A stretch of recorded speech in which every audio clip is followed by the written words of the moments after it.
Good morning, ladies and gentlemen. I welcome you to day two of ProPak India Virtual Expo. We have an exciting sessions planned for you throughout the day. Our first session for the day is curated by one of India's leading packaging association, the Indian Flexible Packaging and Folding Carton Manufacturers Association, IFCA. Mr. Milind Wagle from IFCA's team will lead this session with our esteemed panelist. Over to you, Milindji. Well, thank you, Monica. This was absolutely brilliant. I looked at my clock on my mobile. It said 11:30, which is the way the umpires walk in and they say play. So that was brilliant. Just 4 seconds from you, I counted. And I'm now going to get on with a show which is going to be something which all of us are going to be learning from. It's always said in English that when the going is tough, the tough get going. Or there's another saying that every dark cloud has a silver lining. It's also said that at the end of the tunnel, there is light. And all these pertain very appropriately to the last few months. It has been tough, but all of us have been really tough in these last 6 odd months. If IFCA would like to, of course, thank UBM ProPak Informa Markets for getting us to partner in this virtual expo. Our special thanks for the wonderful coordination to our friends Samir Metya, Monica, who's been the live wire, Priya and Akash. They've done such a wonderful job. The theme around which all our speakers are going to talk is challenges and opportunities through the pandemic. That's our theme. And we have 8 eminent speakers, each of them with loads of experience. I'm now going to get to the keynote speaker of the morning. And he's a gentleman who has been a father figure for well over 4 decades, an alumni of the Bajaj Institute of Management. He has varied experience in the corporate world, 30 or plus years with Huhtamaki PPL. He nursed that organization and now nursing the industry, which he has done for 4 decades. As I said, he continues to guide us. Noteworthy of him is that he's the joint patent holder of 24 patents over the last so many years. He is from speaking to us, or he's going to come to us from the wonderful locale of Dalhousie in Himachal Pradesh. Ladies and gentlemen, for the keynote address, welcome Mr. Suresh Gupta. Thank you, Milind. Thank you very much. Hello, friends. It's great to be with everyone. It always is. The subject which I have been asked to introduce is the challenges and opportunities from the pandemic. I've come on the screen. I was wondering. Right now, let's start with what has happened since the month of April. Just to very briefly recapitulate where we are, and there has been a lot of despair. There has been a tremendous amount of joy also, because some of our colleagues in the industry have done extremely well. Some have done pathetically. Some have been forced to close down. So it's been tears and happiness, which is what life is often about, but which gets very much amplified in a crisis.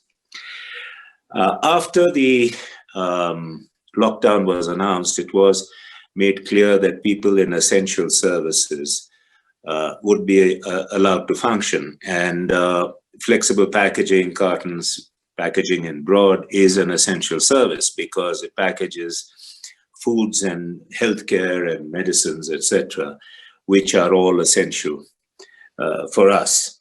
And the problem was that with this extremely sudden shutdown, which had happened with no notice, there was absolute chaos, and supply chain logistics were disrupted. People decided that they'd lost their jobs, or were told that they had lost their jobs. There was a bit of chaos.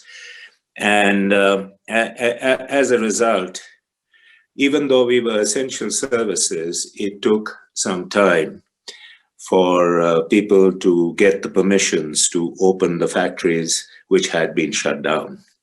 Now, the larger, well-established, large companies, or the smaller companies, but the very well-established companies in areas which were also organized geographically in our country, they could open much faster. Our customers, of course, were under a lot of pressure to supply goods into the retail market. The end consumer was desperate for the essential products. The interesting part was that the end consumer, who normally has an average of about 10 days of stock of essentials in his or her household, because of the scare that nothing would be available, he or she was willing to stock to over a month's requirement. So people who were wanting to buy normally would be buying 200-gram packets, were buying 2-kilo packets, 5-kilo packets, and there was a huge shortage which had built up, which was immediately there, actually. There was no time to build it up. The way the goods vanished from the shelves. And therefore, the people who were capable of starting up the factories and organizing the manpower and the logistics, they were the first off the bat. And as I said, these were the large companies and the very well-organized smaller companies and those who were in very favorable geographical locations. So there was a huge pressure on them to supply. There was no concept of what is the price. It's just that, please supply, please supply, please supply. So I think some of our colleagues did extremely well. The kind of demand which hit them was much more. Some say it was double of last year's demand, in the sense that the customers were also very keen to get whatever they could lay their hands on in terms of packaging materials and raw materials. Unfortunately, some of our not so favorably placed brethren, they were under tremendous pressure, and they were shut down for all practical purposes. So retailers were starved for stocks, and they were keeping on putting pressure. So the larger organized or the small, well-organized and favorably placed converters, they did extremely well. And this started in the month of May, and June was an extremely good month. So was July and August in general. But what started happening is that more and more, in the typical entrepreneurial spirit of the Indian entrepreneur, small Indian entrepreneur, they got back into business, and their business, which had vanished, they wanted it back. And they went to the customers and said, look, we want our business back, and here we can offer you good prices or whatever the customer needed, and extremely personalized service. We only have 10 customers, you're one of them, we are only servicing you, and we will do whatever is needed. In the bargain, by September early, the market became very competitive, because suddenly all these brethren wanted to get back into the business.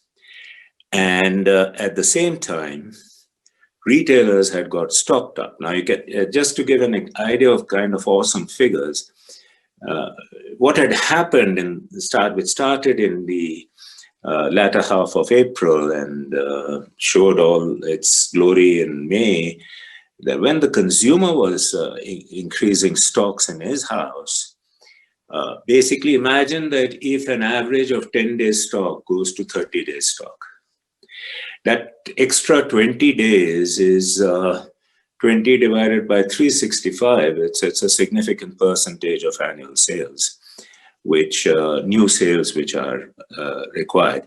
Now, the retailer is out of stock, and the retailer at the same time is also wanting to carry excess stock. So end result, just this filling up the pipeline, created a whole lot of new demand. But finally, the pipelines did get filled. And therefore, there has been a very clear slackening off this wonder of huge demand, and things have cooled down. I spoke to a lot of members of the industry over the last 3 days, and the general consensus, I can say, is that demand is thanda, it's cold. And that's the position as of today, 15th October. Of course, some people are very lucky, and these could be some of the smaller players, some of our players who are focused on very high demand sectors. For example, pesticides, insecticides in the rural area, because the crop has been extremely good and the new crop has to be planted. So the insecticides and pesticides companies are going all out in ensuring that they have more than enough stocks to meet this unusually high agricultural production rates. Also, anyone who had anything to do with sanitizers or could very rapidly get into that business has done extremely well and is continuing to do well, though I believe that signs of strain are showing up there also. And that is due to the fact that sooner or later, things change, because now if you take the rural sector, the agricultural sector, I think everyone has heard that the farmers are not able to sell the huge amount of produce which is there, and MSP is not being observed. That's maximum selling price, or the price fixed by the government as a minimum selling price for goods, but the prices have fallen way down. So suddenly things are not really as good as they were. The same thing is happening in other sectors, because one has actually filled up, and the demand has started settling down, along with how the economy is genuinely doing, the underlying consumption in the economy, which could be on a continuing basis. Now, we know that all the institutions, leading global institutions and our India-based institutions who are considered experts on economics, have predicted approximate contraction in our GDP by around 10%. The latest is the venerable IMF, who day before yesterday said India will contract by 10.3% in its overall GDP during the year 2021. And we are in the middle of that year.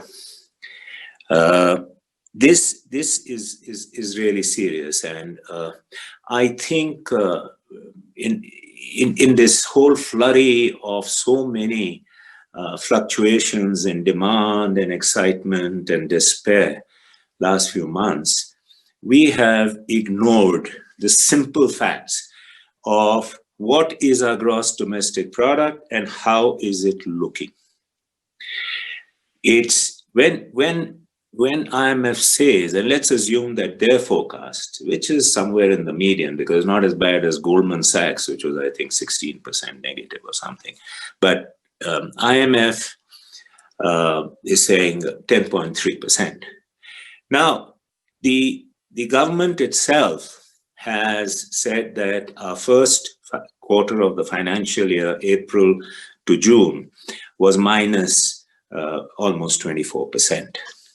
Now, that's huge.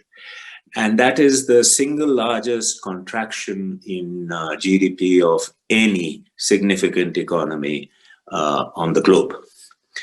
It's gigantic. And somehow we have not been able to absorb how serious that is. That's a 24% drop in the production of our nation. Now, if IMF is saying now 10.3, and let's take theirs as the median, which has been, all the various institutions, if you take the median, it is around day before's prediction. And I don't know how many of you heard Geeta Gopinathan, who's the chief economist of the IMF, give her talk yesterday. But I was also trying to find out that what is the breakup of this 10.3, and I have this conclusion. Now, April to June, the fact we know from our own government that our GDP contracted by 24%, which, believe me, is probably a conservative number, because it could for, when the actual numbers come out, when the informal economy is actually measured, which always takes time, there's a time lag, this number could be 30%. But assuming it is 24, assuming that July to September is 12% negative, assuming October to December is 4% negative, and assuming Jan to March is break even, no positive, no negative, you actually get an average of minus 10%. Which is the IMF figure. That's the arithmetical, it's simple arithmetics. Nothing better than that, bigger than that. Now, if this is the way the economy is going to continue shrinking, that it may slow down on shrinking, and at best reach break even in the Jan to March quarter. I mean, you can try and change these figures a bit here and there, but believe me, this is probably the way IMF has done this. And remember that the IMF is using a lot of Indian government data. So, this cannot happen without a huge contraction in disposable income. Now, that contraction in disposable income is due to two reasons. Number one is that people have lost their jobs. Or their businesses have shut down if they were businessmen, or the business is starved, so it's generating no income, or salaried people are still holding their jobs, but now are functioning on a 30% pay cut. But this is a fact. The disposable income is down. If disposable income is down, consumption has to be down. You can't make something out of nothing. So the slowdown which the flexible packaging sector has seen since September, that this madness of demand splurge, which we were also very happy about, which happened, that splurge has vanished and things are back to normal, and really the normal now is thanda. Things are thanda.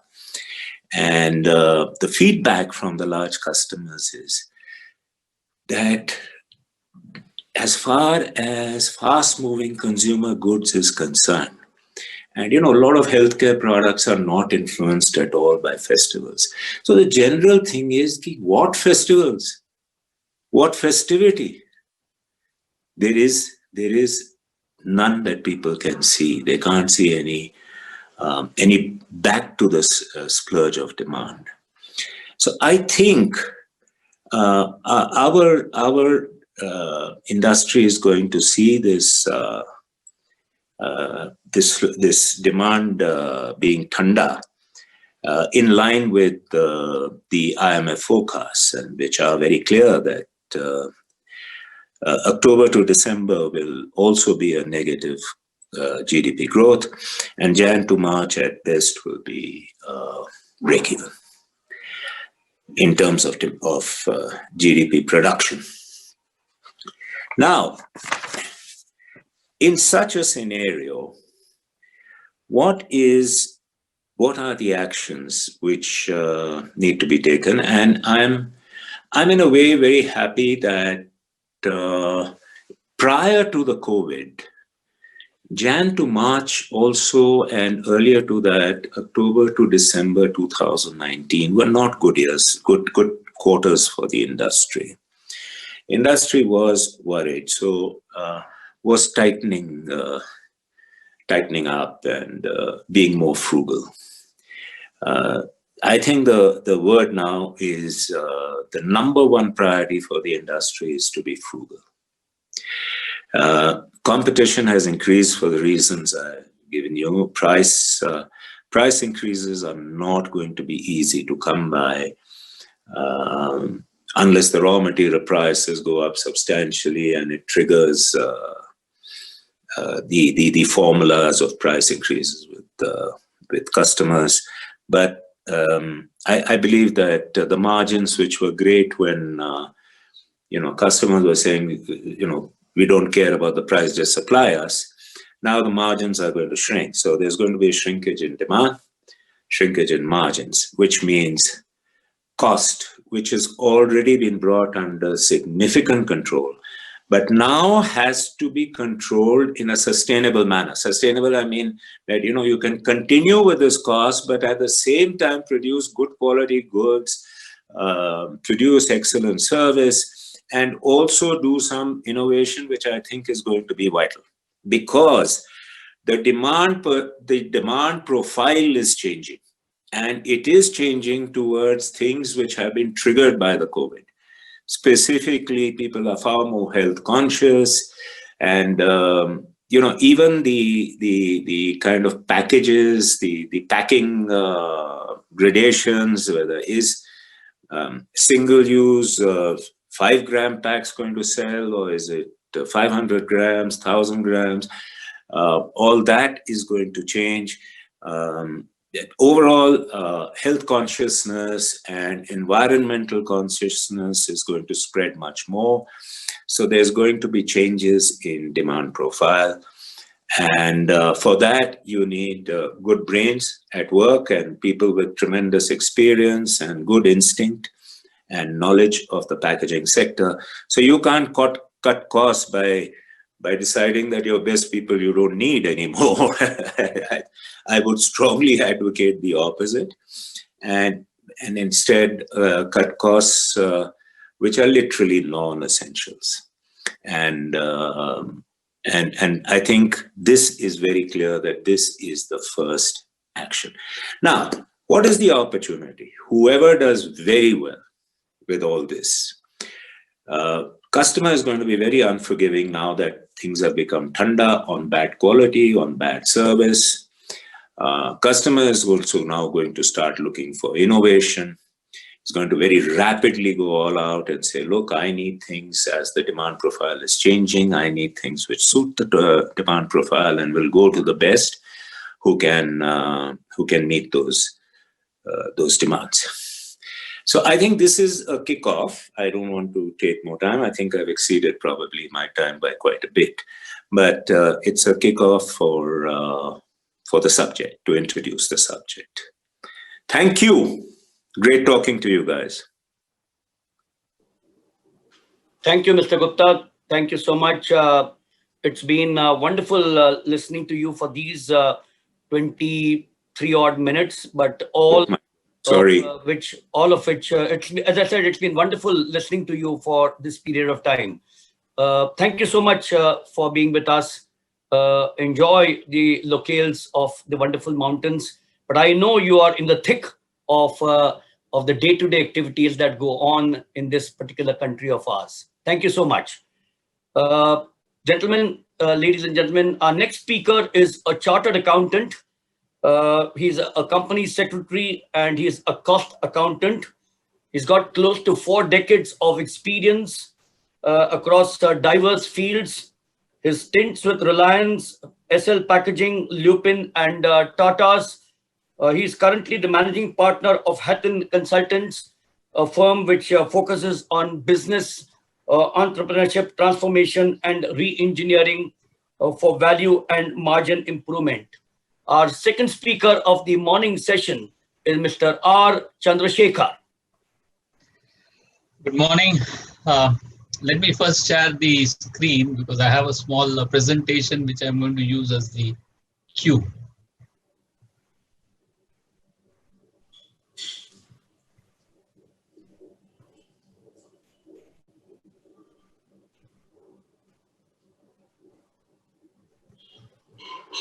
You guys can see this? Hello? You can see it. Okay, fine, great. Yeah, it's visible, Chandra. Yeah. So thank you, Suresh ji. It was as usual. It's always a pleasure to hear you speak.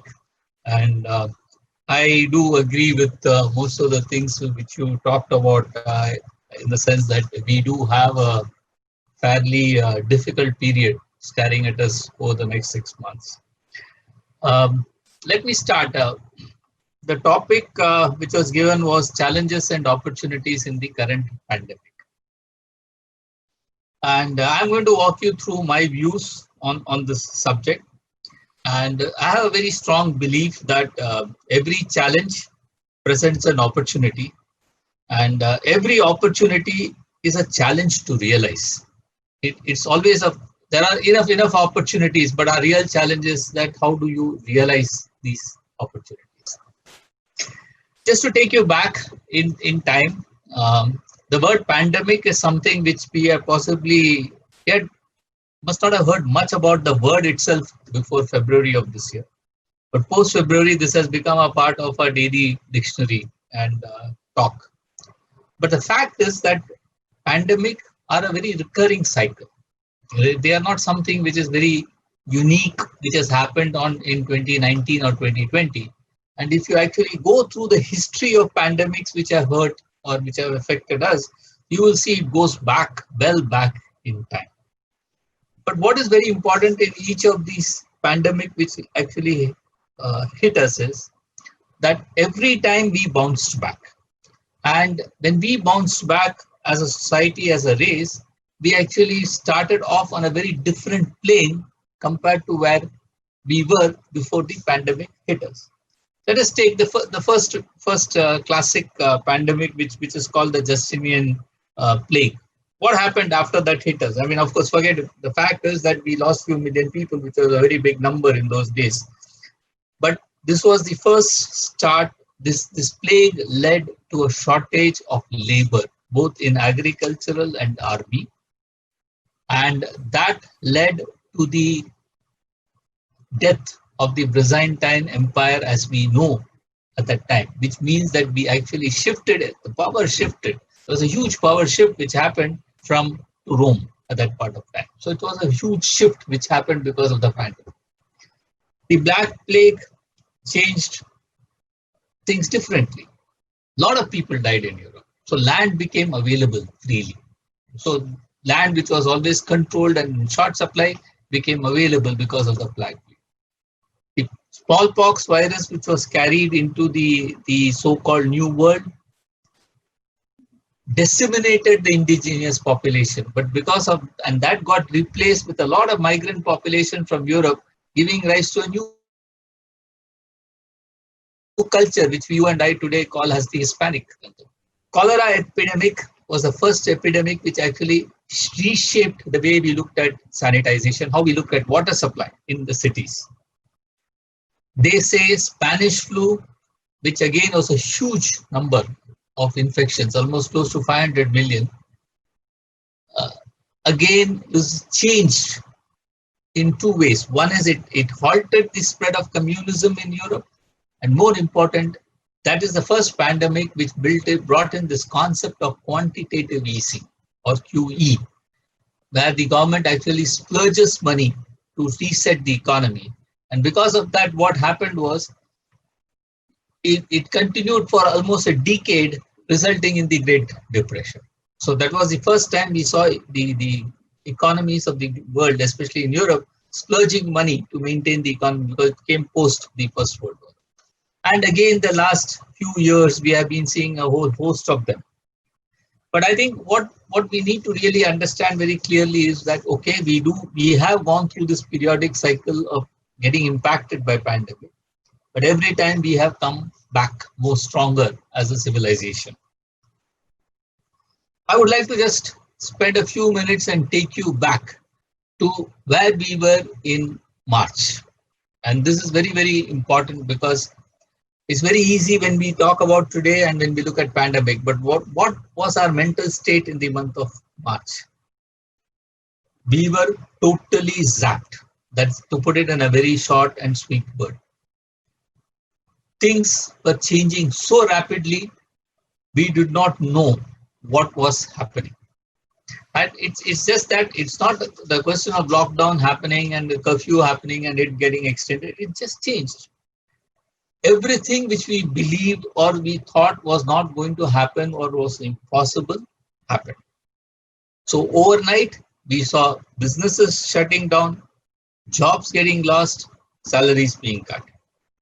Our whole world was shrank so fast that both our working world and our living world collapsed into one. So we all got into this habit of working remotely, and it became very family centric because we were all locked up in the same place. The amount of noise which got generated both in the social media and the media about COVID really did not help.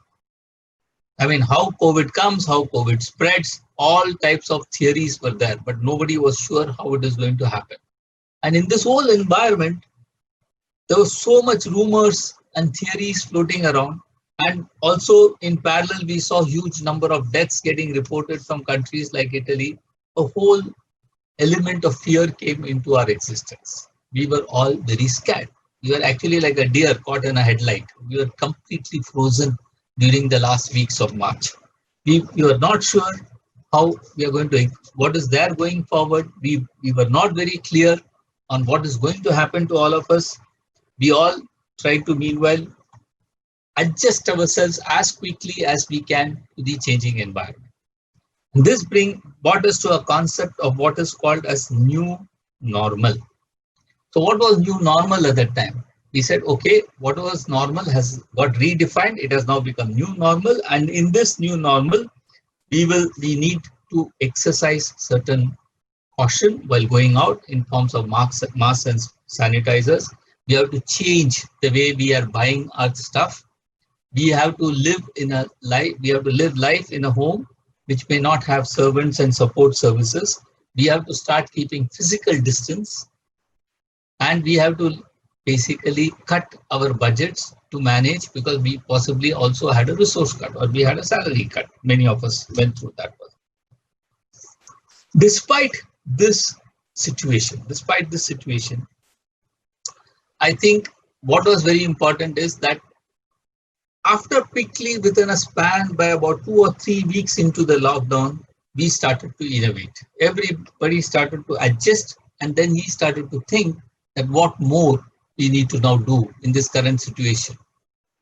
So in this environment, basically what we saw was there were different types of challenges which started coming about. The first one was the social challenges. Society as we knew completely changed. And so this brought with us some forms of social challenges. And we will go through these social challenges, and we will also go through how these social challenges also got converted into opportunities for us at a later stage. The second is behavioral challenges. And this is very important because how we behave, how we conduct ourselves, correct? With a very heightened level of anxiousness, fears, paranoia, our penchant for cleanliness, the overlap between house and your home and your work environment, this really brought in huge behavioral changes. The last one was obviously the economic challenges, which I think Sureshji referred to in his earlier talk, which really started redefining us because business as we knew, the business as we conduct completely changed. So what we will now do is that let's take each one of these challenges and we will see that how it has created an opportunity for us as we look. The first one to talk about how these social challenges became an opportunity for us. So what I'm going to do is that I'm going to use each one of these challenges and talk about the opportunities, and then I'm going to really talk to you about value mapping, and which is something which HBR has developed during this pandemic to show you how we can leverage these opportunities. So first, let us look at working from remote locations. It immediately led to a whole new world of collaborative platforms, video calls, which including this platform which we are using. We have not been using these much before February, but now this became a daily part of our daily life. The absence of domestic helped. We said, okay, now let's look very seriously at what types of domestic appliances we can buy so that this becomes a part of life.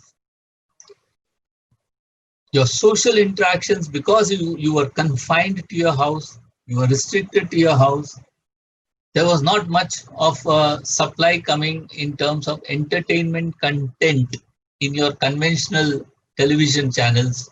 You started looking at new OTT platforms, new entertainment platforms. So everything virtually went online, right? From music shows in YouTube to various movies, various television shows getting released on OTT platforms. So you really saw the emergence of a new entertainment platform. Your disruption in food supplies, and given the fact that you could not really go beyond your curfew hours outside, started slowly leading to more and more online shopping. Your education institutions closed, and they closed fairly abruptly. Of course, the entire activities around examinations, etc., was a very normal process. Everybody got passed, or only the final exams were held. But people really started looking beyond that in terms of when you start the new academic year, how do you start it with an online schools, online colleges? Restaurants, dining, outside dining, completely closed. But within a span of about 6 weeks, you had new takeaway services which started slowly emerging in its place. Taxis, buses, trains, everything came to an halt. But what we really saw at that time was a lot of people decided to either use two-wheelers or their own vehicles to move, and of course also supplemented with various types of video calls, which basically did the same work instead of needing them to move from place A to place B. The government offices closed. This really led to a lot of government seriously looking at digitalizing a lot of online services. Like today, right from possibly a liquor permit to a driving license is available to us online. So every social challenge or every social change which we went through has basically given rise to a new opportunity to look at. When you look at behavioral changes, and it was very simple in the sense that we saw 2 or 3 things happening very simultaneously: increased use of sanitation and hygiene products. Okay, and trust me, a huge cottage industry came around offering solutions for this. You know, the very simple product which today we accept in the last 3 months of when you're entering a house or a building, of an pedal-based dispenser for solutions for washing your hand, was something which did not exist before the month of April. People actually started trusting brands, and this has been my personal experience. That whenever I did manage to step out and go to the nearest shop in the month of April end, people will ask products by brand names. So if a product was packed in a local container or in a local package, they usually did not prefer to buy it. Because there was so much uncertainty about supplies, people started picking up larger pack size. Now this obviously, the demand for larger pack size sent the entire supply chain into a tizzy, because A, there was a lot of shortfall in sourcing raw materials to make products. B, there was a labor shortage. So there was transportation disruption, and in this whole disruptive environment, you also started seeing a particular shift in the pattern of demand. The acceptance of ready-to-eat food obviously started going up. Okay. And this means that there were more and more people who were trying to enter that space with more new products and more new solutions. And on the whole, from a behavioral standpoint, for the first time, people started looking at health in a very holistic way. They started realizing very quickly that this is not something which you take very on a trivial basis. So you have to make adjustments in your life to see that you stay healthy. Let us look at the business challenges, and this is where the most amount of disruptions and challenges we faced. Overnight in March, when all things closed down, for the first time, everybody in business realized how vulnerable a business is and how we are not prepared to accept this vulnerability. One of the things which I am very sure going forward, which we are going to see, is the importance of risk management and these processes as it gets embedded into business. Conservation of cash, which is very obvious because the future is very gloomy, the future is not very clear. So almost all the capex went on hold. All business plans had to be rewritten in the changing environment because nobody had a visibility beyond 3 to 6 months as to what is going to happen in this environment. The need for remote working means that you have to start basically embedding more business processes and also having more digitalization in place, because unless these two happen, you can't work very efficiently from a remote location. And as we talked about earlier, we really started looking at supply chain getting completely rewired. But along with that, a couple of more important things also happened. One is that a greater emphasis now went into local and regional sourcing. And because for the first time, we also realized that if you're solely dependent on imports, you're more exposed to a disruption and risk. The fact that people started buying more online actually has given rise to a lot of customer related databases which can be now leveraged in the future in terms of buying patterns, habits, etc. Yeah. Sorry. Okay, I'll do it fast. Okay. And basically, we also saw a lower demand for commercial space, obviously with people working at home. This is a slide which I was mentioning to you earlier, a very simple slide which each one of us in business can actually do. It is coming from Harvard Business Review, where they have taken one element which is working from home and mapped as to how it has given rise to various opportunities. I will encourage each one of you to seriously go through this slide and try to make one for your particular business. This is going to basically be a big aid or a help to you. Now, while we look at this value discovery and how we map it, I think there are 4 or 5 key elements which we have to remember if we have to really convert opportunity, which is basically we have to be very fast, we have to be agile because opportunities don't wait. We have to reinvent ourselves. We have to challenge all the existing dogmas, which means that we understand risk and we also take risk. We have to be open for new innovations and business models because that is how we are going to leverage on opportunities. And we have to quickly digitalize and embed business processes if you have to be very successful. Before I end, I'll take a minute and let me also tell you, share with you something which is very interesting. Now, many of the changes which we saw, which is happening during this period, were all basically short-term, what we call as short-term changes. But it's a fact that there are both short-term as well as long-term changes which will happen during any disruption. They say that any habit gets completely requires a minimum of 21 and a maximum of 66 days to be formed.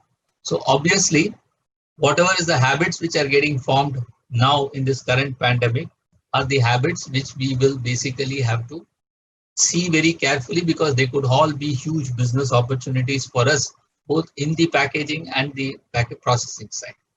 Thank you. If there are any questions, I will take it. Thank you, Mr. Chandrasekhar. We are a little behind schedule. right now. So we will, of course, take questions when we do manage to find some gaps in between. So once again, thank you, Mr. Chandrasekhar. I'm going to actually keep my introduction for the next speaker very short. Every minute is going to count from here. And a request to my request to all the speakers to be within a 15-minute slot which has been given to them. So my request again, 15-minute slot to each of them. Our next speaker is formidable ethical core has been built upon active work in various parts of the world. He is, of course, enjoys his yoga, Indian classical music, running, and travel. He is instrumental in developing solutions for the packaging industry. And I know he loves the outdoors with his family. One sees him very often at Juhu Beach. Ladies and gentlemen, our third speaker of the morning is Mr. Shailesh Nema, Vice President and Managing Director, Michaelman India, 15 minutes time slot. Thank you so much, Milind, and thank you for the nice introduction as well. It was great to hear from Mr. Gupta and also a good presentation by Mr. Chandrasekhar on the challenges.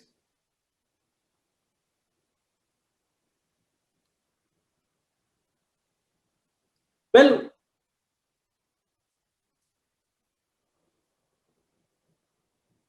yeah, it is like this right now. Is this fine now? Is it okay to continue this way? So the global pandemic, I mean, it was something which came in such a move. Nobody could have planned for it. We all have business continuity plan. We all have also plans for something which could be force majeure. But COVID came out of nowhere and nobody could have planned for anything.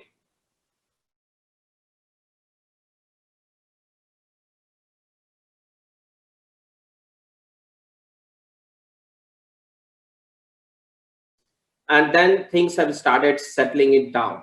And like Mr. Gupta was saying that even once things started opening up, there was also a pent-up demand, which quickly died down. And now the actual consumption which is taking place. So we speak a bit about Michaelman here is that, yes, we were operating and suddenly all our operations were closed for a couple of months. And now things are settling it down.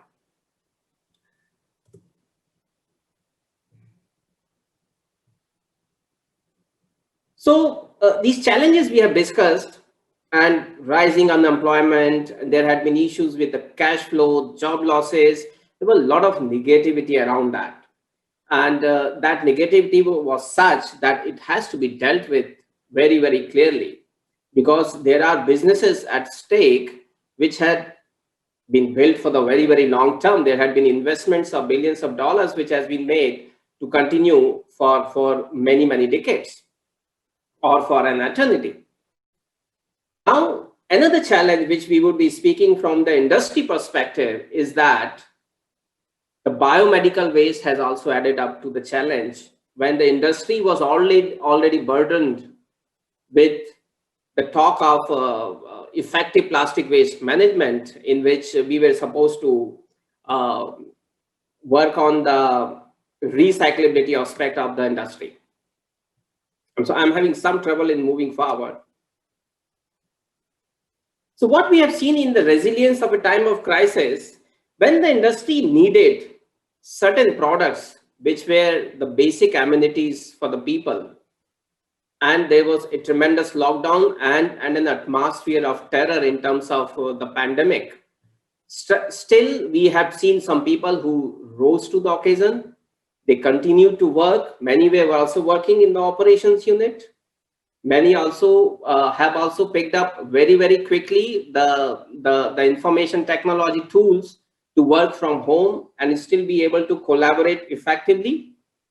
And then we also have found that the industry and the people in general have started using certain products which were having negligible market share in past, be it the hand wash, be it the hand sanitizers. These were the things which has also seen many-fold consumption very, very quickly.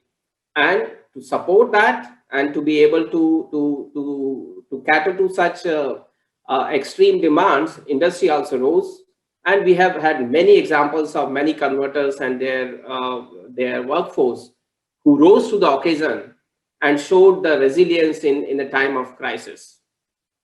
How we have dealt with it in India, we have also seen that with a lot of negativity around, with even a smaller workforce like in Microman India, it was very, very important for us to work on the mental ability of our people. It was very, very important to have a positive mindset even in the time of such crisis. When you hear the news, when you speak or you are interacted with any information medium, there was a lot of chaos. And it was important for us to make sure that the positive mental being is achieved by our employees. And we have done a few things which were worked quite well for us. We were into some kind of dance fitness. We had a lot of group sessions using the information technology tool, Zoom being one of them.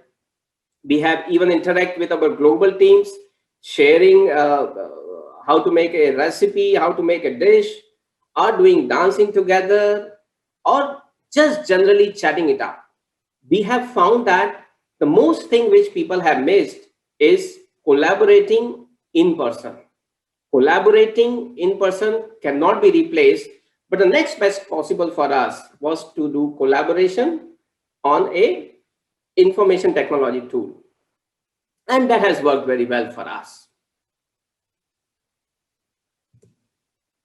So if we speak about the opportunities and the challenges what we have, very, very specific to the industry, we all have seen that there had been severe disruption in supply chain because everything was standstill. And many businesses have closed down. There had been drop in export and in fact import as well. There had been shortage of the key raw material. And this has also impacted our industry in a big way, because at any point of time we were very clear that as soon as the opening happens, as soon as the unlockdown begins, there will be a pent-up demand which will come up. The supply chains, the entire pipeline which is being vacant, which is that huge void needs to be filled up very, very quickly. So that was a challenge for us. And luckily our operations in Singapore and other part of the world were working to the full capacity, and that has helped. The packaging industry also saw opportunities that there was a clear increase in the consumption of healthcare packaging products.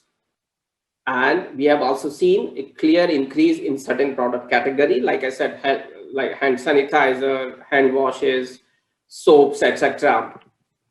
We have also seen that for certain segments, there had been an increase in market share for the packaged food, because with the focus on hygiene, nobody wanted to buy products which are loose. So that market share has also gone up during this time, and all the relief material what has been distributed initially, all that relief material was also to be packaged. And that was also responsible for certain pent-up demands which has come up. But with this opportunity, another challenge which has come up is that we are witnessing a very high biomedical waste. PPE kits, plastic has done a great job in regards to countering the COVID-19, and they have provided PPE kits, masks, gloves. Many of these products, they are single use and not recyclable in nature. We were having this issue of waste mountains, and the government was already in the higher drive in regards to managing the waste mountains, managing the non-recycled plastic waste. And now we have additional burden here. The biomedical waste is adding to the height of these waste mountains.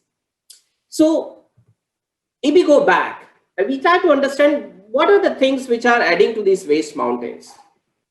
If we throw a bunch of newspaper out in the street, it is very clear that the newspaper will be picked up in no time. Why? Because despite that being a 2 months old newspaper, which has got no other value, then it has got a recycling value. This is exactly what we have to do.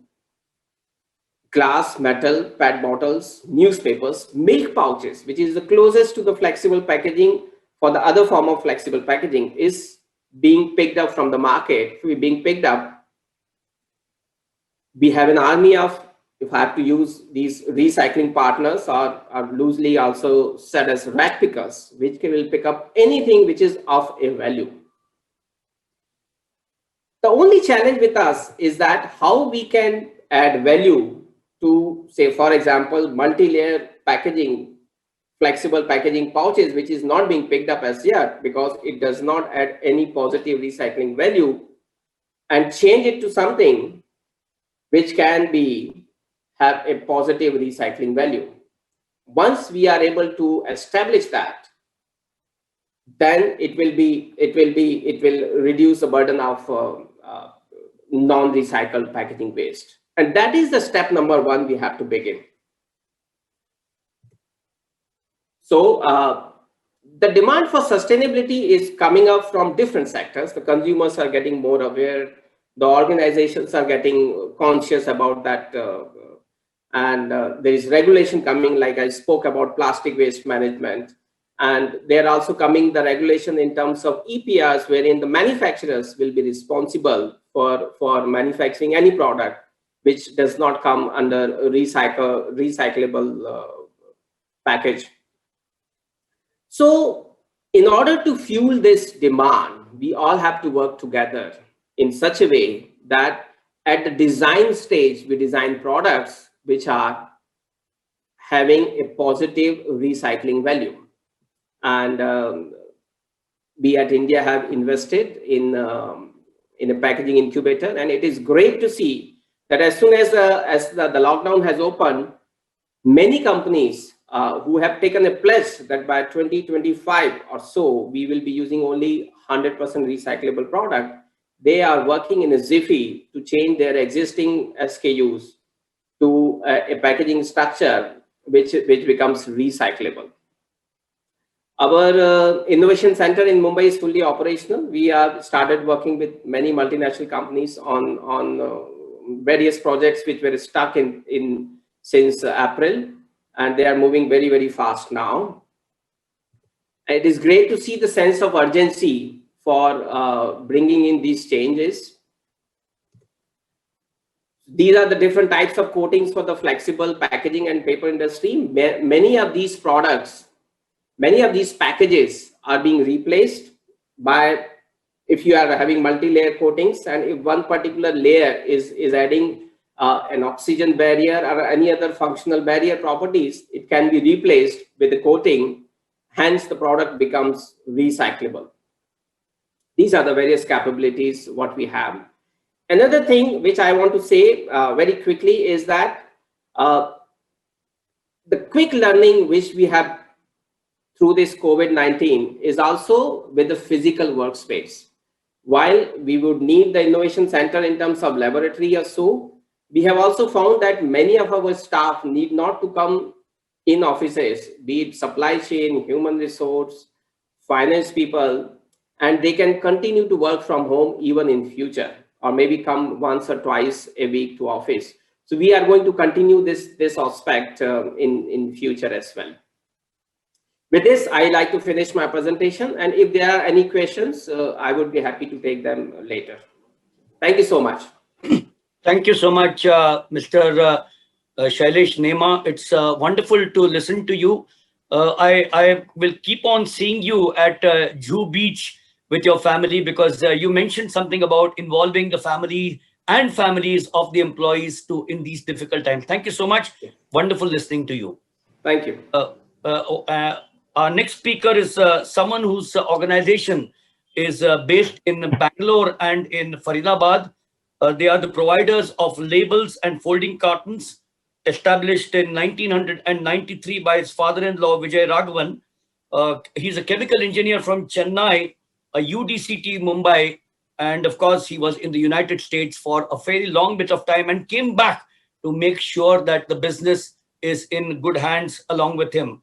With Sai Packaging for 14 years, his interests are studying about personalities in business and spirituality and life of living. I'll tell you something. He's got 3 wonderful stories to talk to us. With us here this morning, our 4th speaker, Mr. Arvind Sekhar.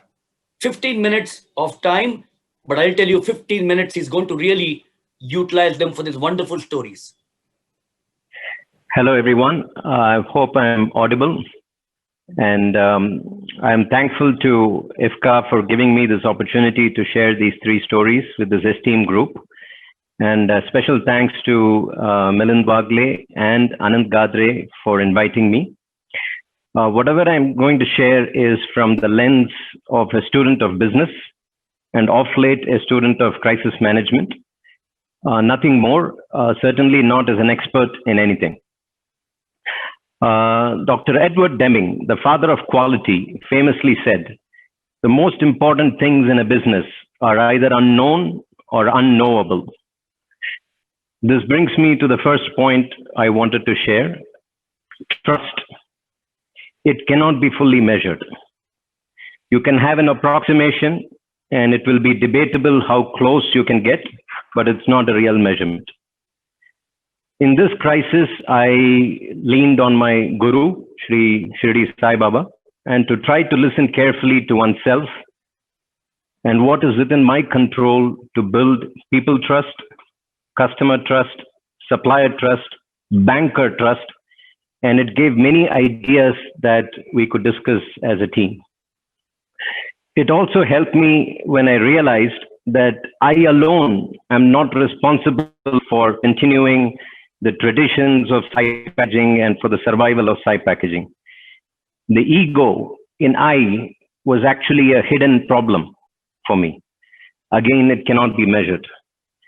Once this clarity emerged, it lifted a huge weight off my shoulders and fear dissolved to a large extent. This greatly helped me and my team in building a way where everyone at Sai could come out with ideas, and it did involve sacrifices. A hard thing, but it could not be avoided. Sacrifices always feel better, they work better than forced obedience. I'm sorry if I sound cynical, but the word motivation to me means actually self-motivation. My ego would be riding high if I thought that I could motivate someone else. But what is within my control is to be honest with the people I engage with and to have their best intention at heart.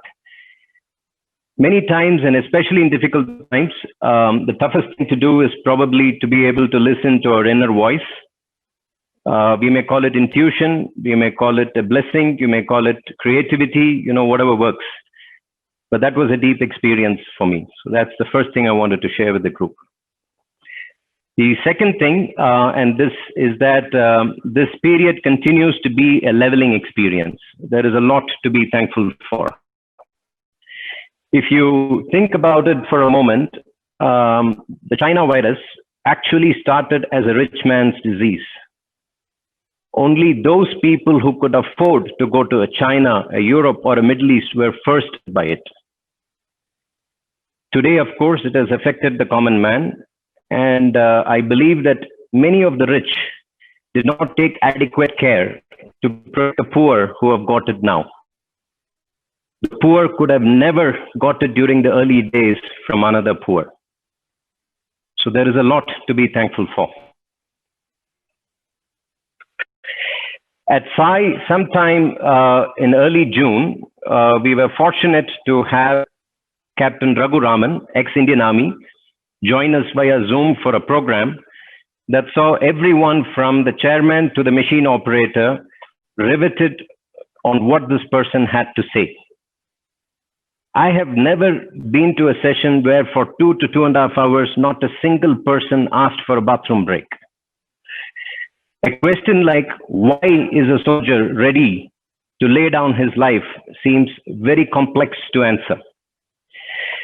It was galvanizing because this COVID fatigue was settling in, and it was also very helpful to further introspect on what one can do. It helped us in reducing internal battles to a large extent, and it gave a new perspective to people who were battling uncertainty at home, at work, and at the extended family. Many of my colleagues said it was one of the best things that's happened in their career to date. For those of you who are truly interested, you can visit his website and read a story called The Rope. It's a true story. When I asked him, Captain, what's the thing that we in civil can learn from the military? Are there reporting methods like SITREP, etc.? And he said, Arvind, don't complicate it. What has helped me from the military into corporate life is company, team, self, in that order for any decision. If every individual, starting of course right at the very top, truly practices this without even a hint of corruption, it works wonders. In the army, it is called country, Paltan, and self. I come to the third story I wanted to share with this group. I got a WhatsApp from one of Sai's long-standing customer. It was a YouTube video of his daughter speaking in a TEDx event. She is a full-time social entrepreneur. Nope, this is not about bragging, but this is actually about helping. She's a special child, special in how she thinks, special in how she lives, special in how she faces what is outside her control, and special in how she influences others. She spoke about how when the world sees her as a special child, as someone with a disability, she sees a world where at one time, several hundred years ago, people who were wearing spectacles would have been considered disabled. She said, what if the only disability of this century is slow internet? And through her efforts, many children have been able to find opportunities to further their career and interests. And her startup is called Mind Assets. It's based in Mumbai. So if anybody is interested, you can ask me offline and I'd be happy to share the link. It was again a big leveling experience for me. And what affected me most was the way she signed off. It wasn't saying, thanking you, yours truly, best regards. She signed off as with gratitude. So we all know that all our 5 fingers are different. So my quest is to figure out a sustainable management system that can work like the human body with minimal fear and still answer the question, can we be truly good and still do well in packaging manufacturing in India? So with this, I end my session and gladly give the balance time to others who will have more to share. Thank you once again, Milind and Anand, for giving me this opportunity. Best wishes to all. Jai Hind, and please stay safe. Thank you. Arvind, I'm going to ask you one question because you made up about 10 minutes of your time out here. So the one question is, you mentioned about Captain Raghuram, wonderful speaker. Nation first is what you also mentioned, and you ended with a Jai Hind. We speak of marketing, we speak of finance, we speak of production. Would you say that HR in these crises has become an important aspect? Milinji, at Sai, we don't have a formal HR department, so everybody has to be an HR manager in their own regard to help, because they are the people closest to their team and they know the problems best. So everybody has to up their skill when it comes to understanding people and helping people. It can't be the domain of one department, is my humble view. Well, thank you so much, Mr. Arvind Sekhar. Left the United States to come to India, back again, and we wish you and Sai the very best. Thank you so much. Thank you. Is Mr. Suresh Gupta there?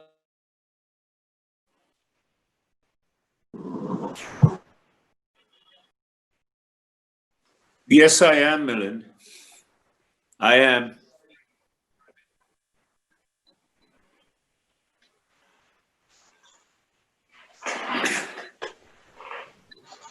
Mr. Gupta, yes. I just asked Mr. Arvind Sekhar the same question. You know, we talk about finance, production, marketing in these times.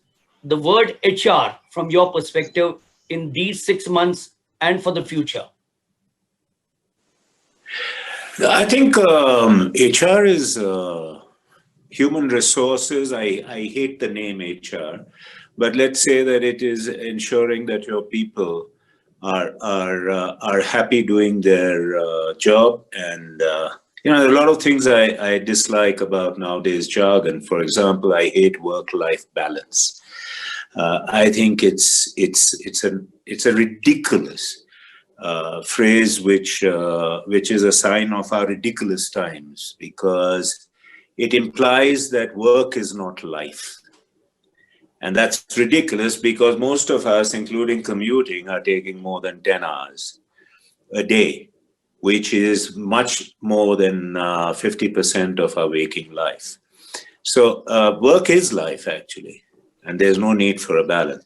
And nowadays, when you are in the middle of a crisis and stress, and people are having psychological problems, etc., it's extremely important to ensure that people are motivated. They're reminded of the importance of the time they spend, the objectives which are very good for the society they work in, etc., etc.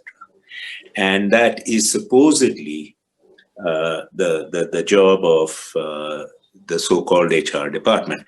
But I think every individual who leads maybe even one person is a manager and is an HR manager. I think that's the most important thing now more than ever. That is what is needed. Thank you so much. Thank you so much, Mr. Gupta. I'm going to introduce the next speaker in a very different way. How many of you perhaps know that he belongs to a family where his wife has been a part of the Bachendripal team which scaled Mount Everest? So he takes great pride in the fact that his wife is a summiter at Mount Everest. He's been in the industry for about 3 decades, with stints in the Middle East, the Sultanate of Oman. He's a very avid golfer and still finds time to play golf in these difficult times. He travels a fair bit. I know he was in Mumbai and Pune just a few weeks back for his work assignments. Ladies and gentlemen, without wasting any further time, a very old friend of mine, Vinay Bhardwaj, he comes to us from Gurgaon. Vinay, it's all yours, 15 minutes. Yeah. So thank you so much, Milind, for being so magnanimous to me. And I think I'm very glad to see Mr. Gupta after a long time. And I hope he's doing fine. So I think not spending too much time, I think I'll just move on to the subject, what we are talking about. And I think I'll just spend some time on a couple of thoughts, what I have in my mind. So, when this pandemic started, I think just at the beginning of this pandemic, I remember having seen a picture, and I'm sure many of us would have seen every one of us inside the cage and Mother Earth outside and smiling at us. I'm sure everyone remembers that picture. It was quite prevalent on the WhatsApp. I was really touched by the picture and pondered for hours what we have done to ourselves and to the Mother Earth. So I think one of the best things what happened during the pandemic was we could be with ourselves. And I think our great speaker, Arvind, mentioned about that point, that we don't spend too much of time with ourselves. And pandemic was one of the time when we could spend time with each other. So we could slow down, or rather really pause in this fast-paced life. We could be with our families. And I think this was one of the rarest time when many of us could be spending quality time with our families without any distractions. Trust me, I don't remember when last before I spoke so much to my daughter or to my mother. So I think life slowed down and gave us an opportunity to rethink. I live in city of Gurgaon, one of the most polluted city. And one early morning, I clicked some beautiful picture of the blue sky. I had never ever seen the sky so blue in Gurgaon. And that day I could very proudly say, my sky is also blue. So why I mentioned all this? While pandemic is biggest challenge mankind has ever faced, and I pray from my heart, this never happened again. But then there are always opportunities, which is the topic of today, pandemic challenges and opportunities. So going back to the start of the pandemic, and we saw inevitable coming, but when something happened so suddenly and unexpectedly, and we went into the lockdown. And I'm sure everyone hates this word called lockdown. And I wish this doesn't get repeated again. I remember the initial days were very gloomy. with question marks on everything, and we really felt helpless. There was no insight available how we are going to start the operation. But then, as it is always happens, your quest for survival invokes. And as we always say, when the going gets tough, the tough gets going. So at SIGWORK, we all got into the huddle, but now this time it was a different huddle. It was a online huddle we are talking about, and I think everybody is familiar with that. We really felt the need to support the mankind and the society. In absence of inaction from us, we could see a threat on essential services. I remember those intense discussion I had with the Mother Dairy, the key milk supplier in India, especially in the North region. Mother Dairy is a very famous name. And in absence of any printing inks, there was a risk of no milk available in the entire region. And I don't need to explain what could have been the repercussion. I heard one of the speakers mentioning about the hoardings, and we also all saw those hoardings happening. And trust me, guys, I really felt proud those days to be part of the packaging fraternity, which helped us prevent another catastrophe in pandemic. We could ensure availability of the food for the mankind. So SIGWORK was one of the first company to start the operation within few days of the lockdown. So there was a very limited capacity available initially, and our intentions were very clear. Just support the essential commodities like milk, oil, biscuit, and edible items, and even some of the luxury edible items were not on the priority list. With production capacity constraint, we had to meet everyone's expectation. And I think when we are talking about the challenges, this was one of the biggest challenge we always had at a hand. So I think we struggled with the capacity for first couple of months, and team at SIGWORK really planned and identified some of the key initiatives to start the operation. And like we always say, in normal times also at SIGWORK, without any doubt, safety was on top of our agenda. So when we started off with the operation, there were a number of initiatives we had taken at SIGWORK. So basically, we put it into the two buckets. So the operational initiative and then the employee-centric initiative. On the operational initiative, basically, we had division of the operation in the two shifts to increase the social distancing. There was a sanitization of all areas between the shift, sanitization of the material and carrying vessels. So this was a very important step to ensure that we produce material which is again virus-free. I mean, we were talking about all kind of discussion those days. And then we had to plan the time slots for gathering, for lunch, etc. And then there was a mandatory quarantine of the employees after travel. So these were some of the operational initiatives. And then, as we at SIGWORK always say, that employees are very important for us, and we worked on some employee-centric initiative. So there was a routine temperature scanning before entering into the plant, usage of Arogya Setu app, which was made mandatory, and then issuance of the PPE kits to visit the clients, and promoting virtual meeting instead of physical meetings. Work from home, I think this is known to everybody, and we encourage more and more people to work from home, and only the people who were supporting the production, they were allowed to visit the factory. And then finally, we worked on distribution of the immunity booster for our team, and a couple of other things which can help our employees. And finally, we were back on our foot, and so with a limited capacity. And basically, we worked on some of the prevention tips which were defined in terms of which are basic COVID prevention tips, practicing social distancing, wearing masks, washing your hand regularly, coughing etiquettes, and not touching your nose and eye, avoid contact with the sick people, and clean and disinfect. And we had created a campaign inside. So I think while it is very easy to mention about these things, but then you need to create awareness inside the factory. And then basically we set other guidelines on no handshake, interaction through landlines, email, online communication, and avoiding large gathering into the plant. One important aspect which we could really see, which really helped us, I think, streamlining the operation in those initial days was, I think, use of the Arogya Setu app. And I think this has been very effectively used across places. But in our plant, as on date also, even the senior people of the factory entering into the factory have to show the Arogya Setu app to the security in charge and have to show that it is green. And otherwise, you are not allowed to enter inside the plant.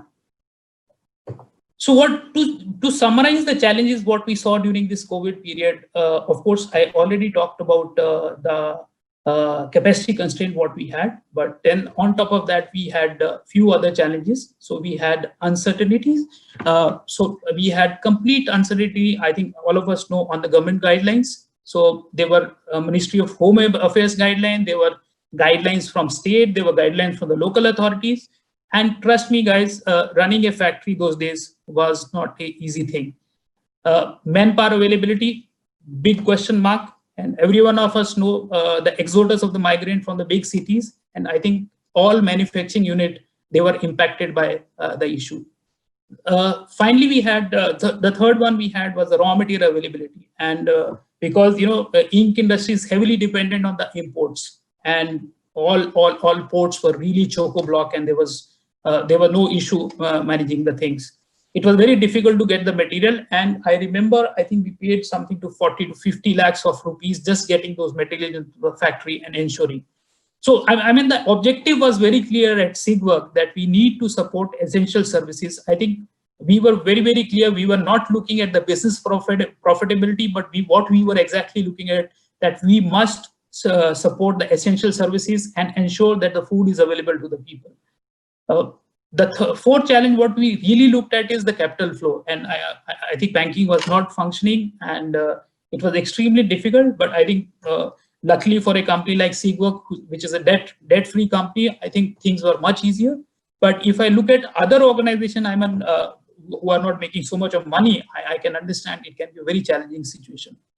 Transportation of goods was a big challenge for all of us, and it was not easy to ship the materials. I mean, we had situations where we paid almost double the cost, and finally we had the unions coming into the picture, and we had agreements made where they were charging almost double the cost for whatever we were making. And then finally, I think end of the day, it is very important during these times to keep your employees motivated. So it was also another very important challenge what we had to address, that how do we not only keep our employees motivated, but how do we keep them engaged? And we had to take several steps in terms of creating larger teams, sub-team, and the teams below, and then ensuring that the senior management team, right from President of India to people like us, interacting with at the lowest of the level, so that we are able to create that sense of security among people and able to see that engagement happening and able to address the issues what they were facing at hand. So this is basically, we are summarizing the challenges. But like I said, that there is always silver lining in the problems, and we could see some of the opportunities which came our way. And basically, we classified those opportunities into the 4 buckets. So we could see that in terms of the opportunities, there were certain business gains happening. To give you an example, we saw the oil segment suddenly spurting in the market. So we are one of the leading supplier for the flexo inks for some of the people. So oil is basically a flexo printed job, and SIGWork being the market leader, and then also being one of the first to be on the feet during the pandemic period, there was suddenly a change in the pattern of the oil packaging in the market. And what we used to see that, if you were producing like X amount, you were almost producing 10X amount of a time. And then we went into a little bit of detail onto this segment, what has happened. And it's a very interesting story, which I just wanted to share with the people, that how pandemic can change the entire thing for everybody. So so we all know oil is a very integral part of our life, and we need oil in one or the other form. And so basically what we do is, oil is being sold, 90% of the oil is being sold in the loose form, and everybody goes with a container, buys it, and comes back. But with this pandemic happening, everybody was conscious that any edible item which get touched, then it has a corona. And there is no way that you can prevent that on a commodity like oil. And so suddenly there was a big spurt in demand for 1 kg oil packs in the market, and suddenly the market was flooded with that. And this is something which is amazing. And a guy who could not afford to buy something else, but he spent money on buying a pack of oil. So this is how you can see that the business gains happen in the market, and you get those kind of opportunities. And then I think not to mention of the other segments where we had these kind of gains. Similarly, then we had some new market segments opening up. So suddenly, I think it's no brainer to explain to people that hand wash sanitizer was a big market. So I still remember, I think spouted pouch of a hand wash it was a luxury for the people, to be honest with you, at some point of time. And we were, I think, one of the pioneers to develop that pack many years back. But still, it used to crawl. It was not moving at that pace what we saw. Suddenly, I saw the guy who was buying 5 tons of, was printing 5 tons of laminate for hand wash pouches, was doing 50 tons of hand wash pouches. I think his factory was only filled up with the hand wash pouches. And similarly, on the hygiene segment, we suddenly saw that demand spurting and a lot of new products coming into the market. Then moving on to the third, there was the new product development, what we are talking about. And I'm very proud to share this with the group here today, that Sigwork is already developed an antimicrobial coating. It's called a Lock3 technology. This is being developed in Germany, and this is specifically developed against coronavirus on the surfaces. And we have already started supplying to the people in some of the customers in Germany. It's basically a water-based technology we are talking about. It's a kind of a coating. And right now, this is more on a offset surfaces, but I think soon we should be able to get into the plastic segment. So now you see how suddenly the windows have opened in terms of the business gain and in terms of the new market segment. And then certainly you have spurt of the new business, new product development happening in the market. And then finally, I think the other big opportunity, what we basically saw was the skill development. And I think the best thing which was available during the pandemic was the time. And I think we had a lot of time at our hand, because we were saved off that time, what we were spending on traveling from our offices and back to work. And I think we saved at an average around 1 to 2 hours, and we could utilize that time, all of us. So at Sigwork, we have something called Sigwork Online Campus.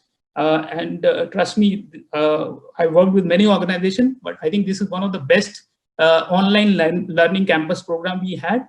And you can, in fact, I myself did a lot of certification courses on that, including learning gravure technology, learning flexo technology, learning about new ink formulations, and which really helped us, all of us, on developing our skills.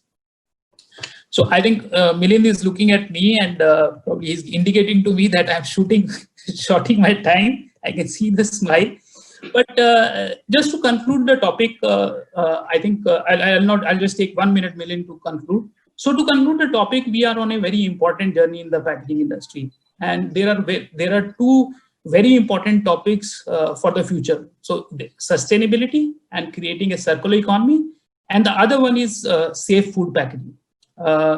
Sustainability, I think we have talked in detail, but I think food safety is very important, especially in lieu of this pandemic, what has happened. And it is picking up fast in India. There are several steps taken this direction by FSSAI, Food Safety Authority in India, and the Bureau of Indian Standards. We finally have now, by the way, the toluene ban, which is implemented in India, along with some heavy metal in the exclusion list. I'm sure the pandemic has taught us the importance of the human health, and hence food safety should be on our top agenda. And at Sigwork, we always champion the cause of sustainability and food safety. We all need to do it for our society. And I'm sure none of us want to be in the cage again with the Mother Earth smiling on us. Thank you very much.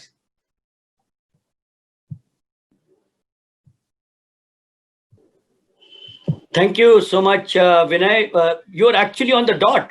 1300 hours, 1 o'clock. You are absolutely on the dot out there. I just, before I go to the next speaker, I'm going to tell Vinay that we're going to get Deepu, your wife, the Mount Everest summiter, to give us a motivational talk in one of the seminars. So thank you, Vinay. Sure. Definitely. Thank you so much. I have the next gentleman on the screen. I'm going to introduce him. Uh, Joined the family business, Scanvic Packaging, after his postgrad and MBA. They represent some of the world's reputed high-end machinery and consumables. In 2014, Rossini of Italy put up a plant in India, and he took additional charge of the sales and marketing in India and some other parts of the world. They are the market leaders for rubber rollers and sleeves. His topic today, or his subject today, is going to be converting challenges into opportunities. A bearded man, but he's still not grayed like me. We've got with us Ashwin Heber from Rossini.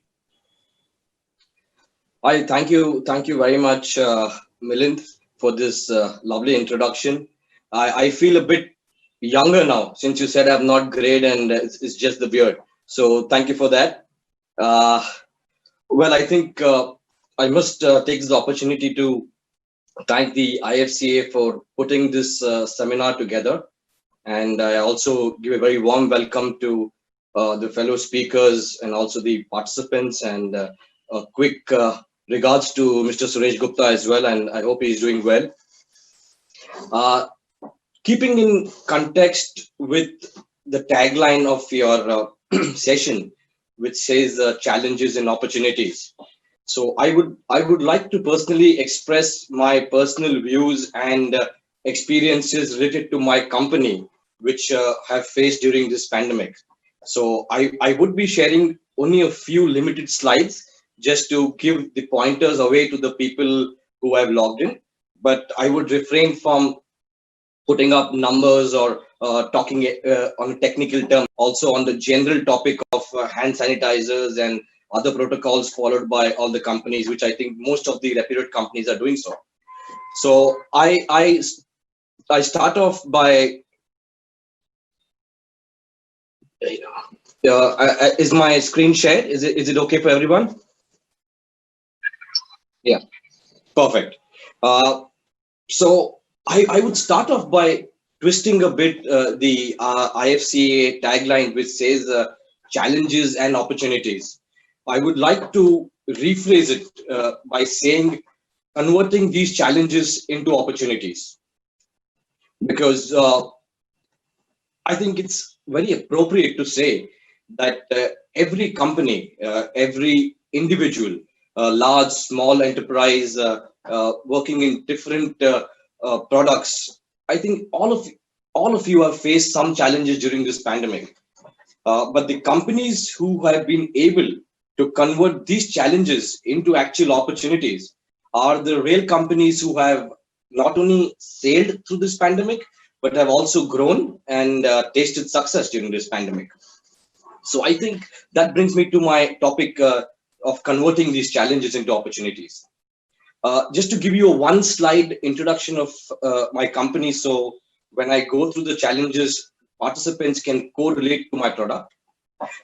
We at Rossini are producing rubber rollers, sleeves, mandrels for the gravure, flexo, converting industry, for extrusion coating and special coating applications. It's our good fortune that we have a majority market share, and we are also supplying 100% to the machine manufacturers, which meant that any glitches in our production is going to hamper their final production as well. So we had to be very mindful of this thought. As you see, we are based out of headquartered in Italy, and we have 7 factories world over, spread across 6 countries and 4 continents. So from this slide, it gives away the philosophy of the company, which is to stay as close to your customers, which unfortunately is completely the opposite of the prevailing situation back then, which was all about social distancing, about the social disconnect, and the social stigma, basically. So it was very difficult for us to completely change and overrule this policy and adapt. However, saying that, we started our production the factory back almost instantaneously in the second week of April. I think the lockdown was announced by the government in March, somewhere around the 22nd or 23rd of March. And we were up and running in production by about the first week or second week of April, because we came under the so-called supply chain of essential items. And big pharmaceutical companies were pushing us to start production immediately because of the want of rubber rollers for their pharmaceutical production. So we had no time to react or think of what could be the challenges or what could be the problems thrown at us. We had to get our act together and start production almost in a week's time in April. So we got going and we started the production. And once we were into production for a couple of weeks or a month, then we realized the challenges that were thrown at us. Now I'm going to speak about 4 major challenges which are predominantly, connected to my line of production or my line of business. One of the biggest challenges, I think, was the ban on international cargo or the flight ban. We import all our rubbers from our parent company in Italy. We don't use any local compounds or any local mixture of rubber. So the initial flight ban and the cargo ban affected us greatly because we had, which meant that we didn't know when the next lot of rubber is going to come in, because we didn't know when the international flight ban would be lifted. So that was one of the major areas that got us thinking.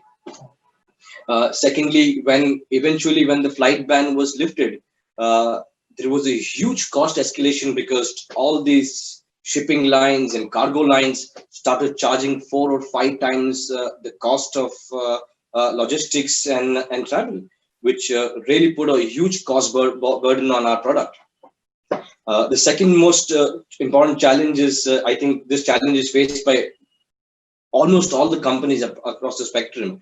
That is a local travel ban and domestic travel ban due to the pandemic. And this meant that our salespeople could not initially go and visit the customer, which is very important in our line of business. When you sell a machinery, all the latest machinery have the 4.0 and they have remote assistance and you can connect remotely. So if there's any problem, you can always work remotely with the software and get things running. But in my product, I need to be at the customer site, check my rollers, check my sleeves, check the customer's printing, laminating machine, and give them a solution as to what's wrong. So this was a big gap and a big problem for us to overcome.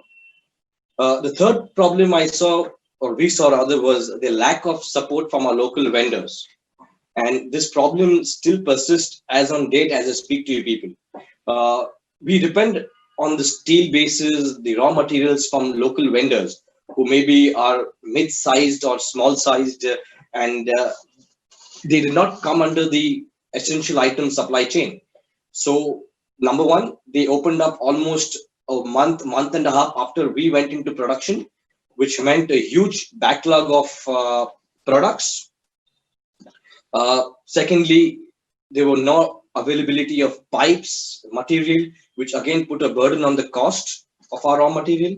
And thirdly, the latest problem that we are facing is, you must be aware of the government of Maharashtra's new notification of limiting the oxygen supply for industrial use until you suffice the actual requirement of hospitals. So if you don't have industrial oxygen, then most of the local fabricators are going to be out of business, or they're going to pay double or triple the price for oxygen in the black market, which eventually is going to have a burden or cost impact on my product. The fourth challenge is in fact a repercussion of the above 3 challenges I mentioned. That is the cost escalation due to the increase in the raw material cost because of flights charging us more, because of lack of support from vendors, black marketing of different things. So it put a huge burden on our cost. So now with these challenges, after a couple of months in operation, we sat down and I thought to myself that, going ahead, we have 2 business models to choose from.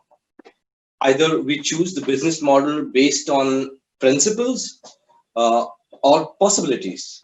Now, if you choose your business model based on principles, you may not have any short-term benefit of overcoming the pandemic for a few months, but long-term sustainability is very high. And if you choose your business model based on principles, you give a very clear indication to your team that come what may, we are going to stick to our business principles.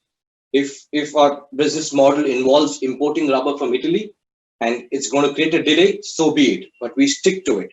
We we stick to our local vendors who have been supported for the last 4 or 5 years. If you choose the business model of possibility, there is going to be definitely a good profitability in the short term that you can tide over this 3-4 months of pandemic. But are you going to sustain over the long term is a big question mark, because you're going to give a clear directive to your company is, okay, if you don't have a current vendor, just procure the material from any vendor who gives the cheapest or the lowest price. So yes, you're going to have increased profit margins, you're going to have lesser delays in delivery, but in the long term, in terms of quality, in terms of maintaining your product, big question mark. So it was clear in my mind that we need to adopt the business model of principles. That's focus on our core principles of being close to the customer. That's the reason we have put up so many factories, the latest being in India. So we could explore that possibility because we have a sales network, if not in every city, but in every state. So as soon as the travel ban interstate and intrastate were lifted, we had our employees traveling by their own vehicles, or a clear direction was given for them to hire vehicles that you can self-drive and avoid using flights or trains and things like that. So we kept that alive. We kept that connect to the customer alive, and we stuck to our core principles. Now, when we chose the business model of principles, I had a very different approach. The world and most companies were going digital and digital platform, but even though I come from a younger generation, but my thought process is quite old school. So I developed something which is a customer centric approach rather than going, yes, digital, we are digital as well, but the major focus was customer centric. What I mean by a customer centric approach is what we realized during this pandemic is that the customers don't need a bot. They need a human to interact. With the entire social distancing and with most of the companies having bots and AIs collecting data for quicker approach and turnaround time with the customers, with digital emailing, with automated replies from digital emailing, I felt somewhere the customer was looking for a human touch. I mean, he was willing to wait to have a human interaction, and we said this is one of the core focus areas of still maintaining the human touch. And we told our salespeople, as and when possible, the customers who are willing to meet you, try out there, be safe, go and meet them, even if it meant going to their office, sitting from down and just giving them a phone call. So it's more of a human interaction phase.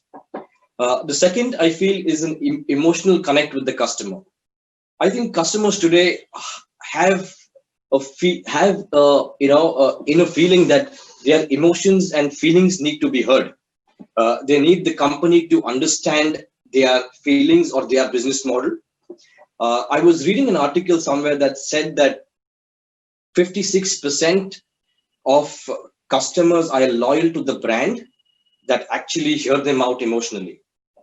I also read another data which said that 65% of a company's revenue or sales come from an existing customer. So it was something very important that we build a customer that know your customer. So we said this is the right time to emotionally connect with the customer and build something called as know your customers. The customers who stay with you and stick with you now, irrespective of your delay in delivery, of other issues, you know that these customers are here to stay for a lifetime. So if you have 100, 200, 300 customers who have kept up with you during this pandemic, you know that they're here to stay. So you can base your future assessment, your future investment based on this data. And the third approach, I think, is it's all over the spectrum is price. So I think the customers love brands that help you without thinking of profit. And that's something we adopted. And I think we adopted it pretty well. After all the cost escalations, which I mentioned to you because of the import of rubber, the increased freight cost, the increased vendor cost. So it took our rubber prices, raw material prices really high. But we took a conscious decision that, yes, it's going to have a very, maybe a colossal impact on our profits. But this is the time that we need to sustain, keep our prices the same, and help our customers through this. So I think we stuck to that, and we are continue to supply material at the same cost before the pandemic era, and now as well, which I think is going to sustain more and more customers for a long period of time for us. So these were the three customer-centric approach I thought, and I divulged to my team that this is how the way forward is going to be, and not only the digital way or having online training and so on. So this predominantly brings me to the end of what I really wanted to personally share with you. So I think the conclusion is on the screen that for me personally, I think this pandemic has changed a lot of things. And the companies who stick to their principles, who stick to their basic core values, and who can, the whole idea is of creating a brand value that resonates in the mind of the customers, I think is going to survive this pandemic. And we are all hopeful that this is not going to be for a long time, and it's going to get over very quickly, maybe in a year and a half, and things are going to be back. So stick to your basics, and we think we all should sail through this pandemic. So with this, I conclude my presentation. Thank you very much, and I wish you a good health and stay safe. Thank you very much. Thank you so much, Ashwin. Four or five words which I really appreciated, and which Mr. Suresh Gupta has imbibed in us over so many years, are old school of thought. I loved your sentence about the old school of thought. Still, education, loyalty, and basics. Basics in any walk of life becomes so important. But old school for a young boy really caught my imagination. Thank you so much, Ashwin. Yeah, I think that predominantly comes from having an old father to live with who imparts this kind of thing. So wonderful. Thank you so much, and we'll catch up once again. Oh, sure. Thanks so much for inviting me again. Thanks so much. All the best. Bye-bye. All the best. Stay safe. Our next speaker, 23 years of experience in the related industry, MBA in finance and ICWA. He has had stint in Thailand, my favorite country, and he heads the sale and marketing team of High-Tech Inc. 15 minutes from our friend out here is Vipin Chaudhary.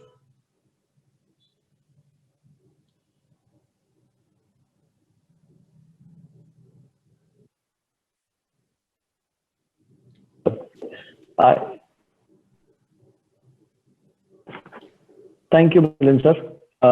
I hope I'm audible now. Yeah, you are audible. Please go ahead. Yeah, Thailand is still my favorite country, though I haven't been there for the last 10 years. Would love to take you along with me.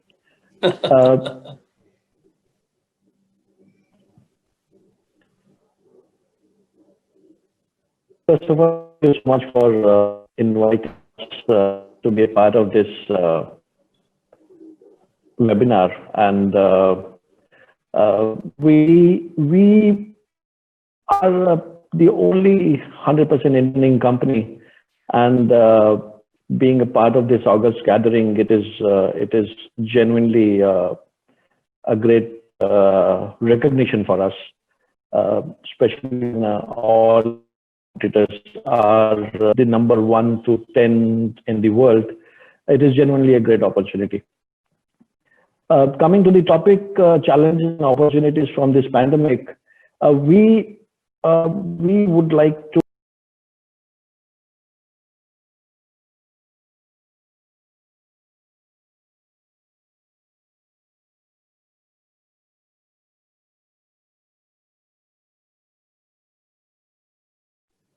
Yeah, this is what technology is all about, and that's why I believe in seminars which are in the exhibition hall, but well, that's the order of the day today. So till such time that we get Vipin back, and I'm sure the UBM team will show him on the screen.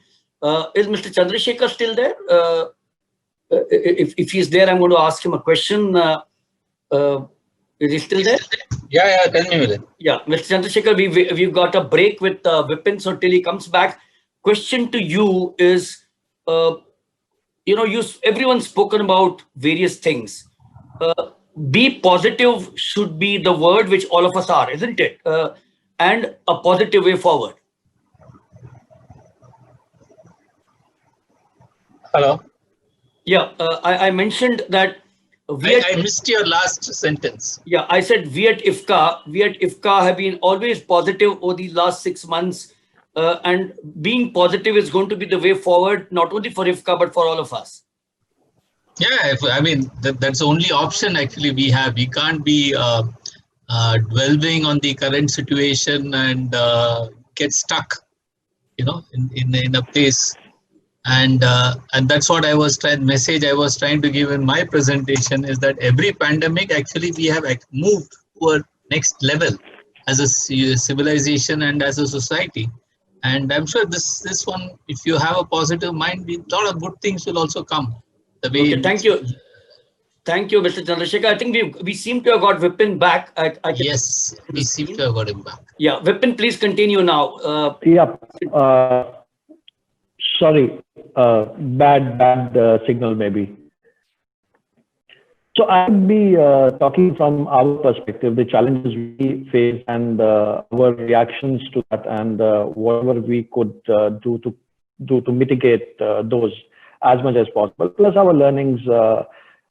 We have had a great experience, I would say. A lot of my fellow speakers talked about spending time ourselves during this time, spending quality time. I think we already were spending very quality time with ourselves even before that. And if we are able to learn something out of this, that the quality has become better, it would be brilliant. Is that it's a Indian company which started off domestic sales in 2009, and as of right now we have got 5 zonal offices across the country, with our office being in Mumbai, 2 production facilities with 250 employees. We have been very successful in developing a great distribution network. Looking at the size of and our location, we're in western part of the country. And as such, we needed, in order to spread our wings, we needed a great set of channel partners. About us, we are a very, very young company. Our average age is 28 years only. And being a young company keeps us on the toes, keeps our response time very, very fast.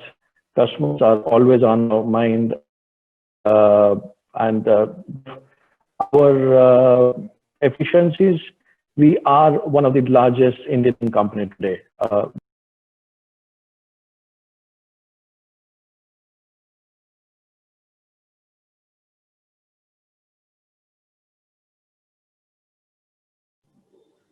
Have we lost? Yeah, Milind, we seem to have lost him again. Yeah, okay.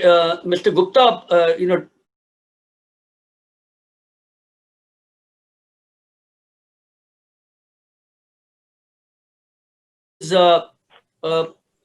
not many realize that it's going to be so bad when it started in March.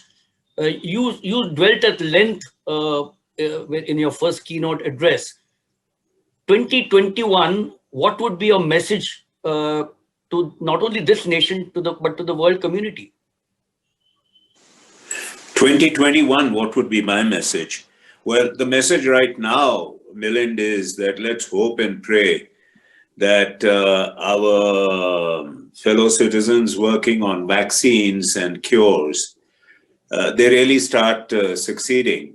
And even more important, that the logistics are put in place, because right now the big problem is the cold chain. And particularly for countries like us, because there is no vaccine which can be alive at less than minus 20 degrees Celsius. Some of them need much higher negative operating temperatures to survive. But I think it's very important that we use this also to renew the basics of life and work, and I shouldn't say life and work because I don't like that comparison, but of overall living and working and being human beings, and renew our commitment to be better people. I think this is extremely important. It's very sad to see that during this COVID, we are having so many useless discussions concerning, divisive hate speeches and things like that. All that must go out of the window. For God's sake, you've got to be an idiot to be talking about meaningless things in the middle when you're actually going through a pandemic, which requires enormous cooperation and courage and will. Thank you so much, Mr. Gupta. I think I can see Vipin Chaudhary back again. Vipin? Yes, sir. Thank you so much. Yeah, please continue. So I would be talking from the perspective of High-Tech Inc. as to how navigated this pandemic, or rather that word, how we are still navigating or trying to navigate the pandemic. It's not over. Mr. Gupta was saying only God knows when we'll be able to come. Our focus right from the day one was to manage risks by aligning all our stakeholders. There was absolutely zero information as to what the hell was happening all around us. So instead of focusing on one area of our operation, we said, let us bring everybody together, whether it is our customers or channel partners or employees or the local administration. Everybody had to be on board if we had to even survive this thing. And as such, our team and customers, they are our greatest asset, and as such, we wanted to treat them as such. So we never differentiated between essential commodities, any converter who was making Vipin, or whatever. Vipin, Everything was essential. Vipin, sorry to interrupt. I think there seems to be a lag between your presentation and your audio. So if you can run through the presentation in the next 4-5 minutes, we'll be grateful. Sure, sir. Let me do that. So the immediate challenges which we had were on all the three areas which we thought was administrative, the product, and the market related. There was manpower issues, there were product related issues, non-availability of raw materials. We had to shift the production platform, we had to shift the offerings which we were giving from the sales point of view, since none of our people were able to travel, so the sales funnel had to be re-looked at. So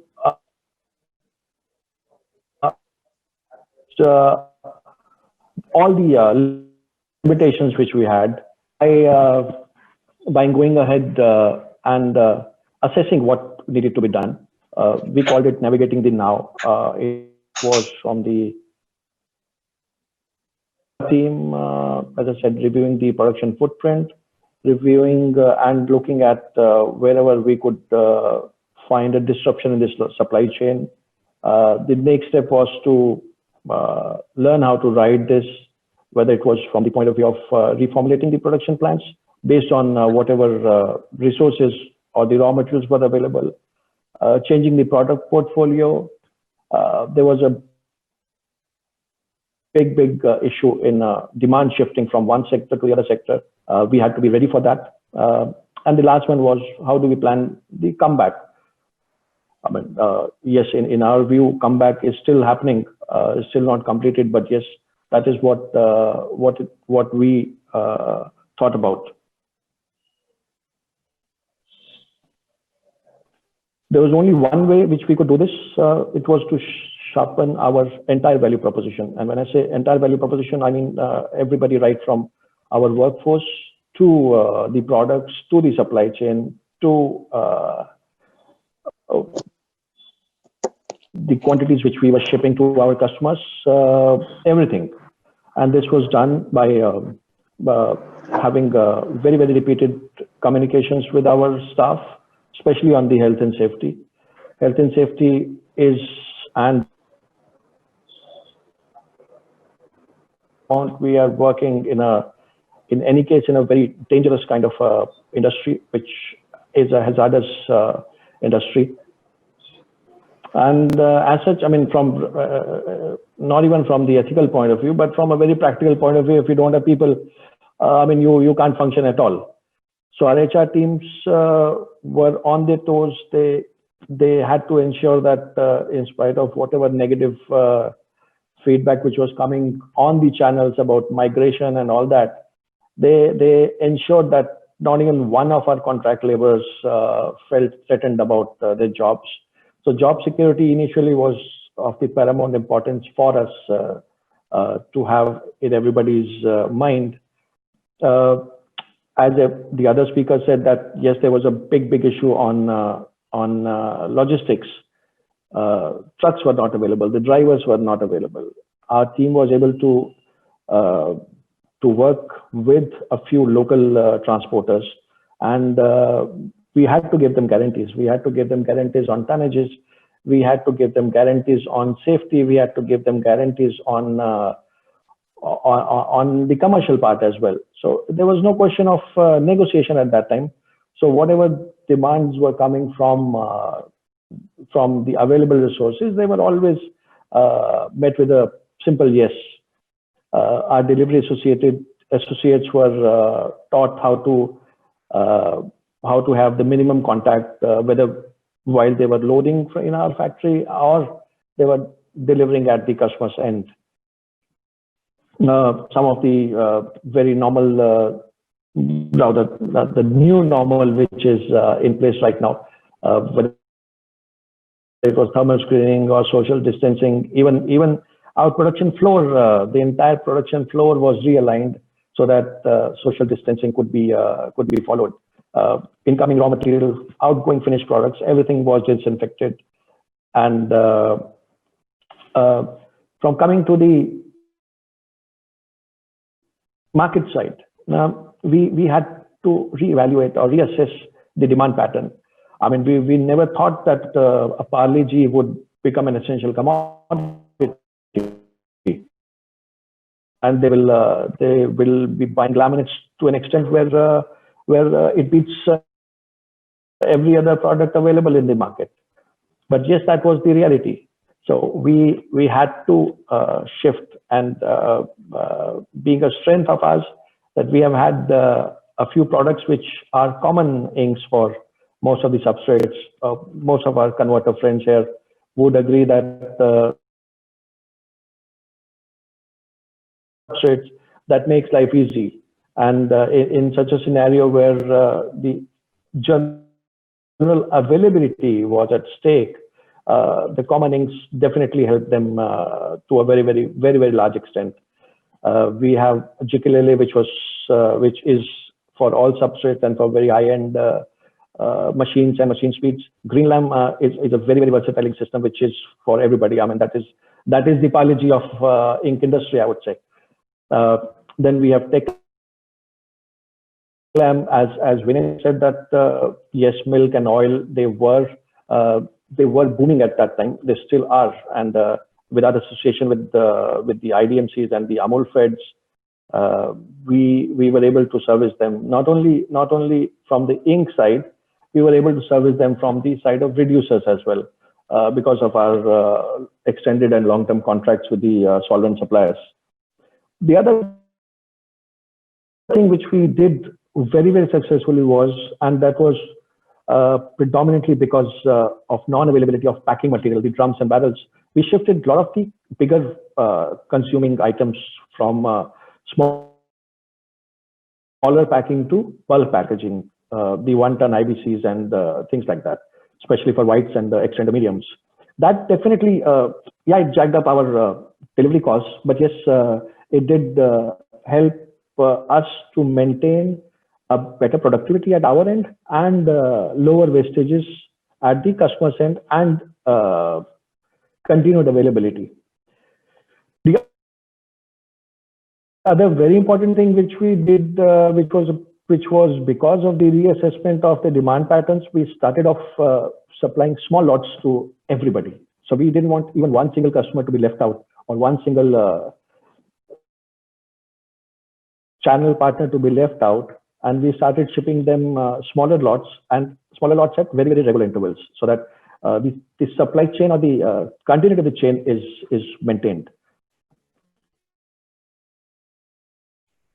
Our focus now, the internal focus was on our sales team and other teams per se. This came in at a time when we had just finished our annual budgeting, and we have been growing at about 25-27% every year for the last 5 years. So our entire budgeting was even more aggressive this year. Nobody knew that we'll be hit very hard with COVID. So our budgeting exercise had already been done. So we had to, in order to remain aspirational, the budgets, they had to be, the goalposts, as you call it, had to be shifted. The budgets were not very daunting. They still needed to motivate everybody towards growth. And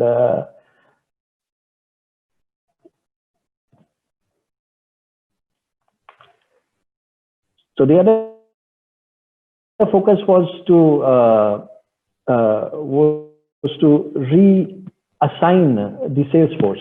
When I say reassign the sales force, the general tendencies is that one salesperson or one team of salespeople is handling a particular region.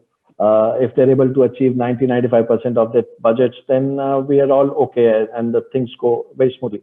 In this case, because of the requirements of how technologically savvy the customer was and how technologically savvy our salespeople were, we had to reassign areas wherever we felt that one particular salesperson would be more. So he was assigned, not physically. Physically assigning somebody was not possible, but yes, assigning them to handle and to communicate our message to the customer. That was the most important part. So we did that, and we were very, very happy with the results which we saw. The sales funnel, which is backbone of every organization, that we had to move away from the general sales funnel, wherein unqualified opportunities or opportunities which we thought would take a little bit longer, they were completely shut out. We focus on quality rather than the quantity of this. Ashwin said that he was old-fashioned. Yeah, I mean, we are also old-fashioned, but unfortunately, being customer-centric, in our opinion, was having more contact with them. And yes, the only way, since the usual channels of communication or other channels of meeting was not available, so we extended our contact with the customers hugely on the virtual world. I mean, every week there were calls with every channel partner, so that we should understand what exactly is happening in the region. And without that, offering them something would not have been possible. The other very, very important thing which we thought was to make sure that whatever new wins were happening, they stay won. From a growth point of view, we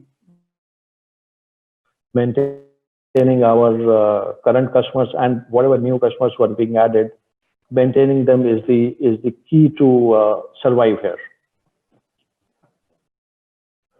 The now and the next. Yes, this is my last slide. Yes, I can. Last slide. So what have been the learnings? We had to throw out the old rule book, the trends and predictive models for sales budgeting, for sales growth. They don't work anymore. We think that we have to know our customers again. The entire senior team, whether it is the technical team or the marketing team or the sales team, they have to lead from the front. They are leading from the front. The kind of effort which the senior management is making. I mean, I wouldn't like to say this, but somebody said that they had a lot of time during this lockdown.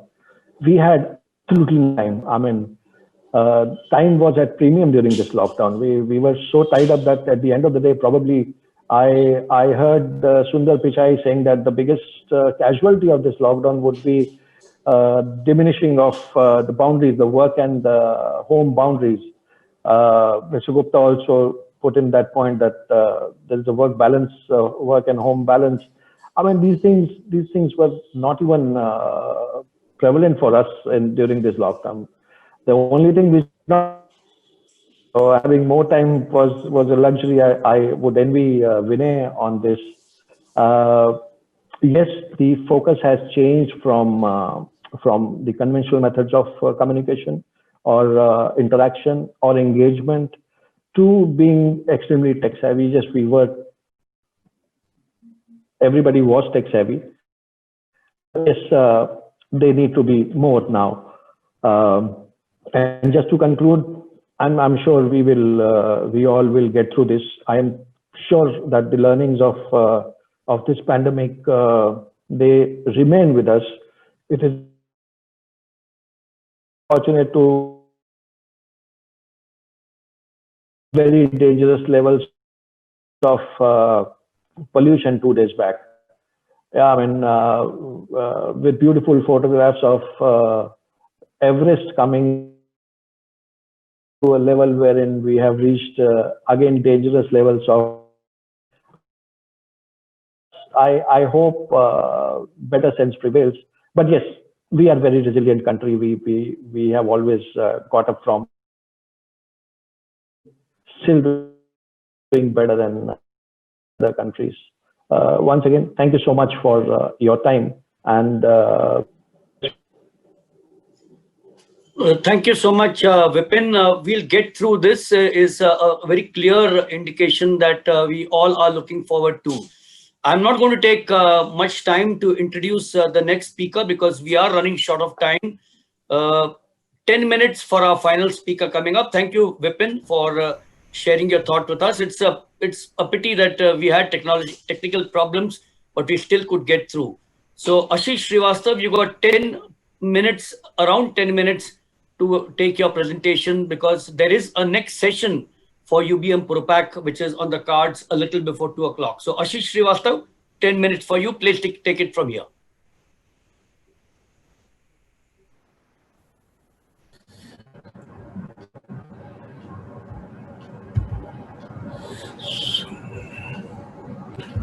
Back जाना पड़ेगा ना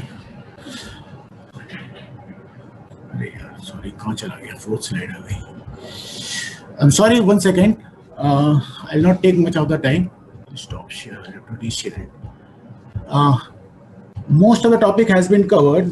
What I try not to go into details, but present our views on the current scenario. Moving ahead with the pandemic. Okay, so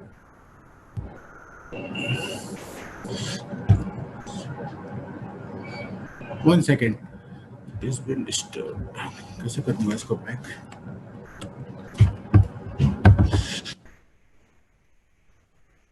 Yeah, can you come up with the first slide? First slide. It is a fifth slide, please.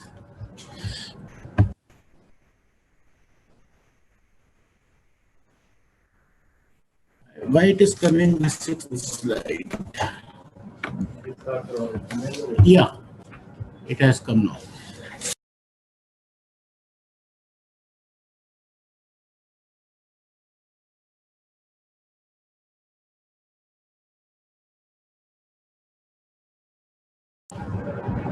Hello, Akash. Is the slides visible to you?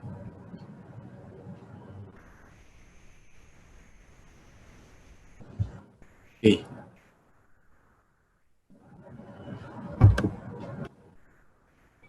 Okay, yeah.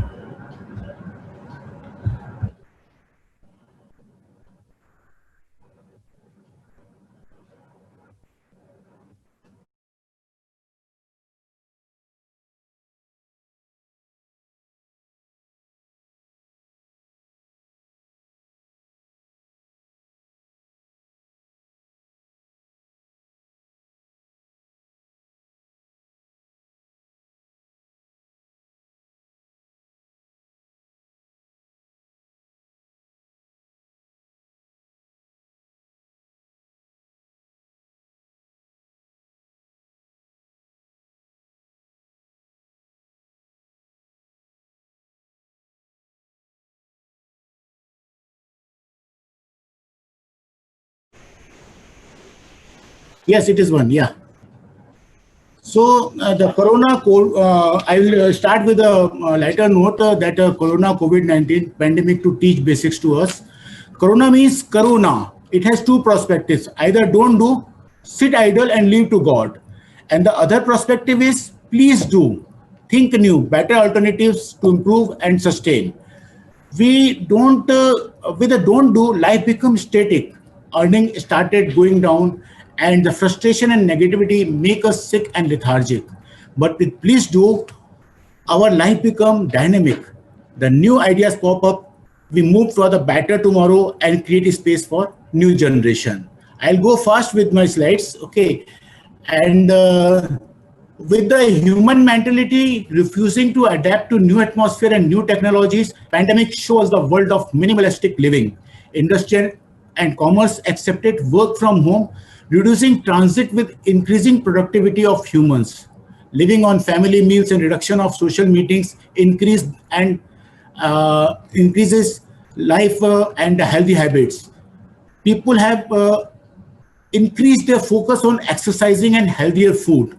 Shopping and education sector has taken a complete online perspective. Income of online traders have increased. It instills on young minds access to internet and exploring. Use of newer mode of vehicles like cycles and e-vehicles is also seen in this pandemic. Environmental sustainability is observed with better air quality. What pandemic teaches us is the community came to help one another.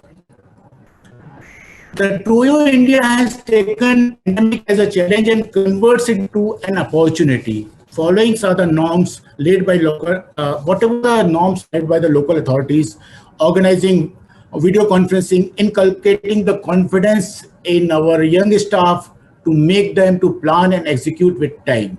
Giving confidence to the marketing and subsequently marketing give us the product and services in time. We are providing solution to the problem via electronic media and many times to resolve the collect the information to able to resolve the issues amicably. We have divided our production in 3 shifts and distributed the work with minimum support staff, either managed from home or attend for a shortened time to execute their responsibilities. We have maintained social distancing, reducing working hour by an hour in each shift. And this way we are doing plant sanitization before the next shift take charge. The working on non-toluene inks and coatings, working on solvent combinations and barrier coatings were some of the important work being completed during this pandemic. Provided transportation, hygienic food, personal protective equipments, time to time were important steps taken to make our workforce safe and secure. Impact on sustainability. How will the sustainability agenda that has become an important issue in the packaging industry be affected by COVID-19? Hygienic food safety. Hygienic food safety in the context of the pandemic become the priority, while the sustainability performance of different packaging may become a lower priority, at least for the short term.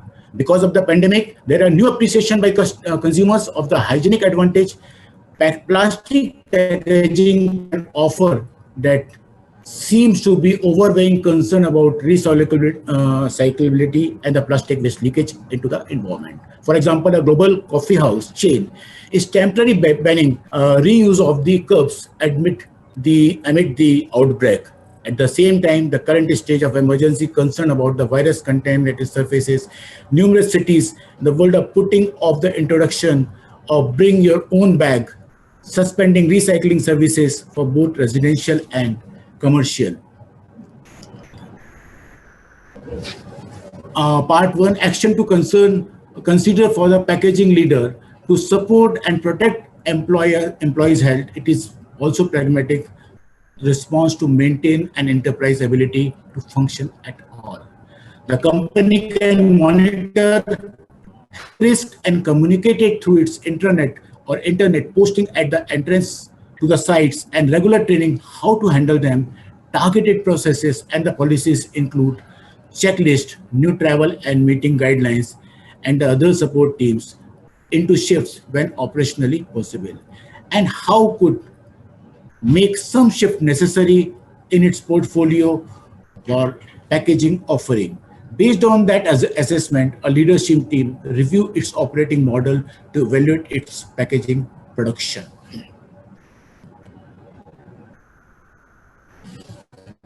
The action to consider, the part 2 is the plan for the comeback. Leadership teams in the packaging company should bring a recovery plan.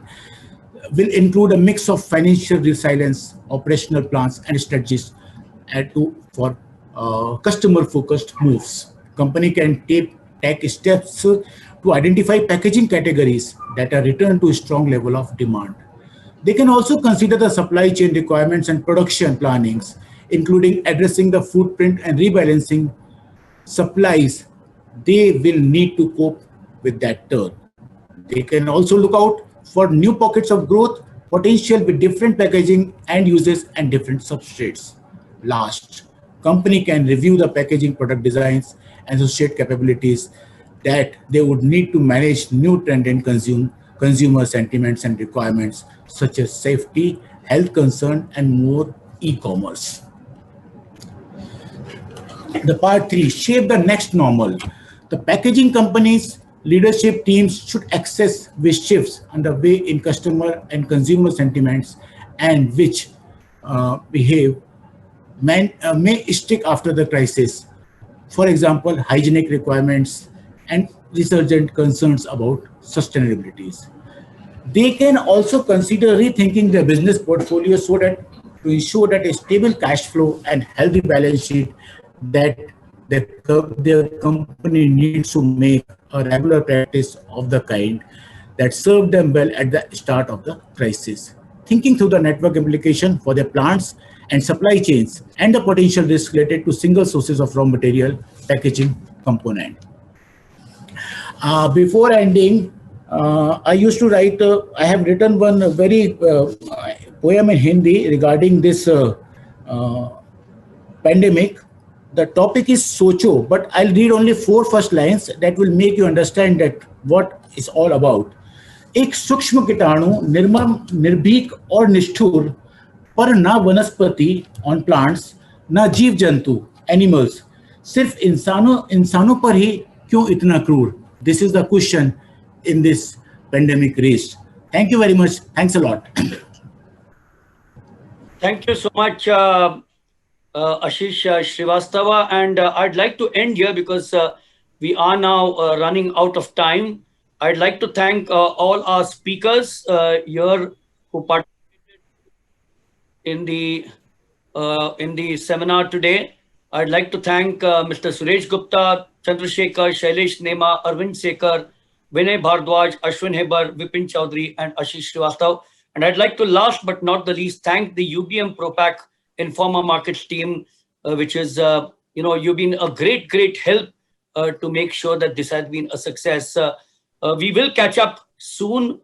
Stay safe, stay healthy, follow all the norms, wear your gloves, wear your masks regularly when you go out, try to go out as little as possible.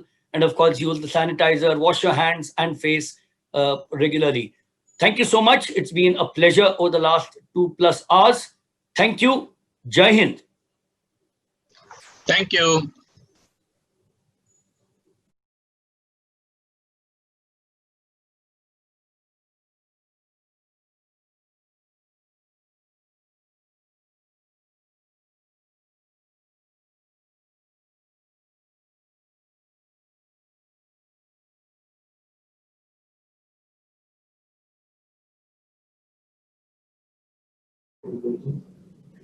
A big thank you to the IFCA team, Ji, Vilas Ji and Narayan Sir, for bringing all the speakers together at ProPak India Virtual Expo. Thank you very much.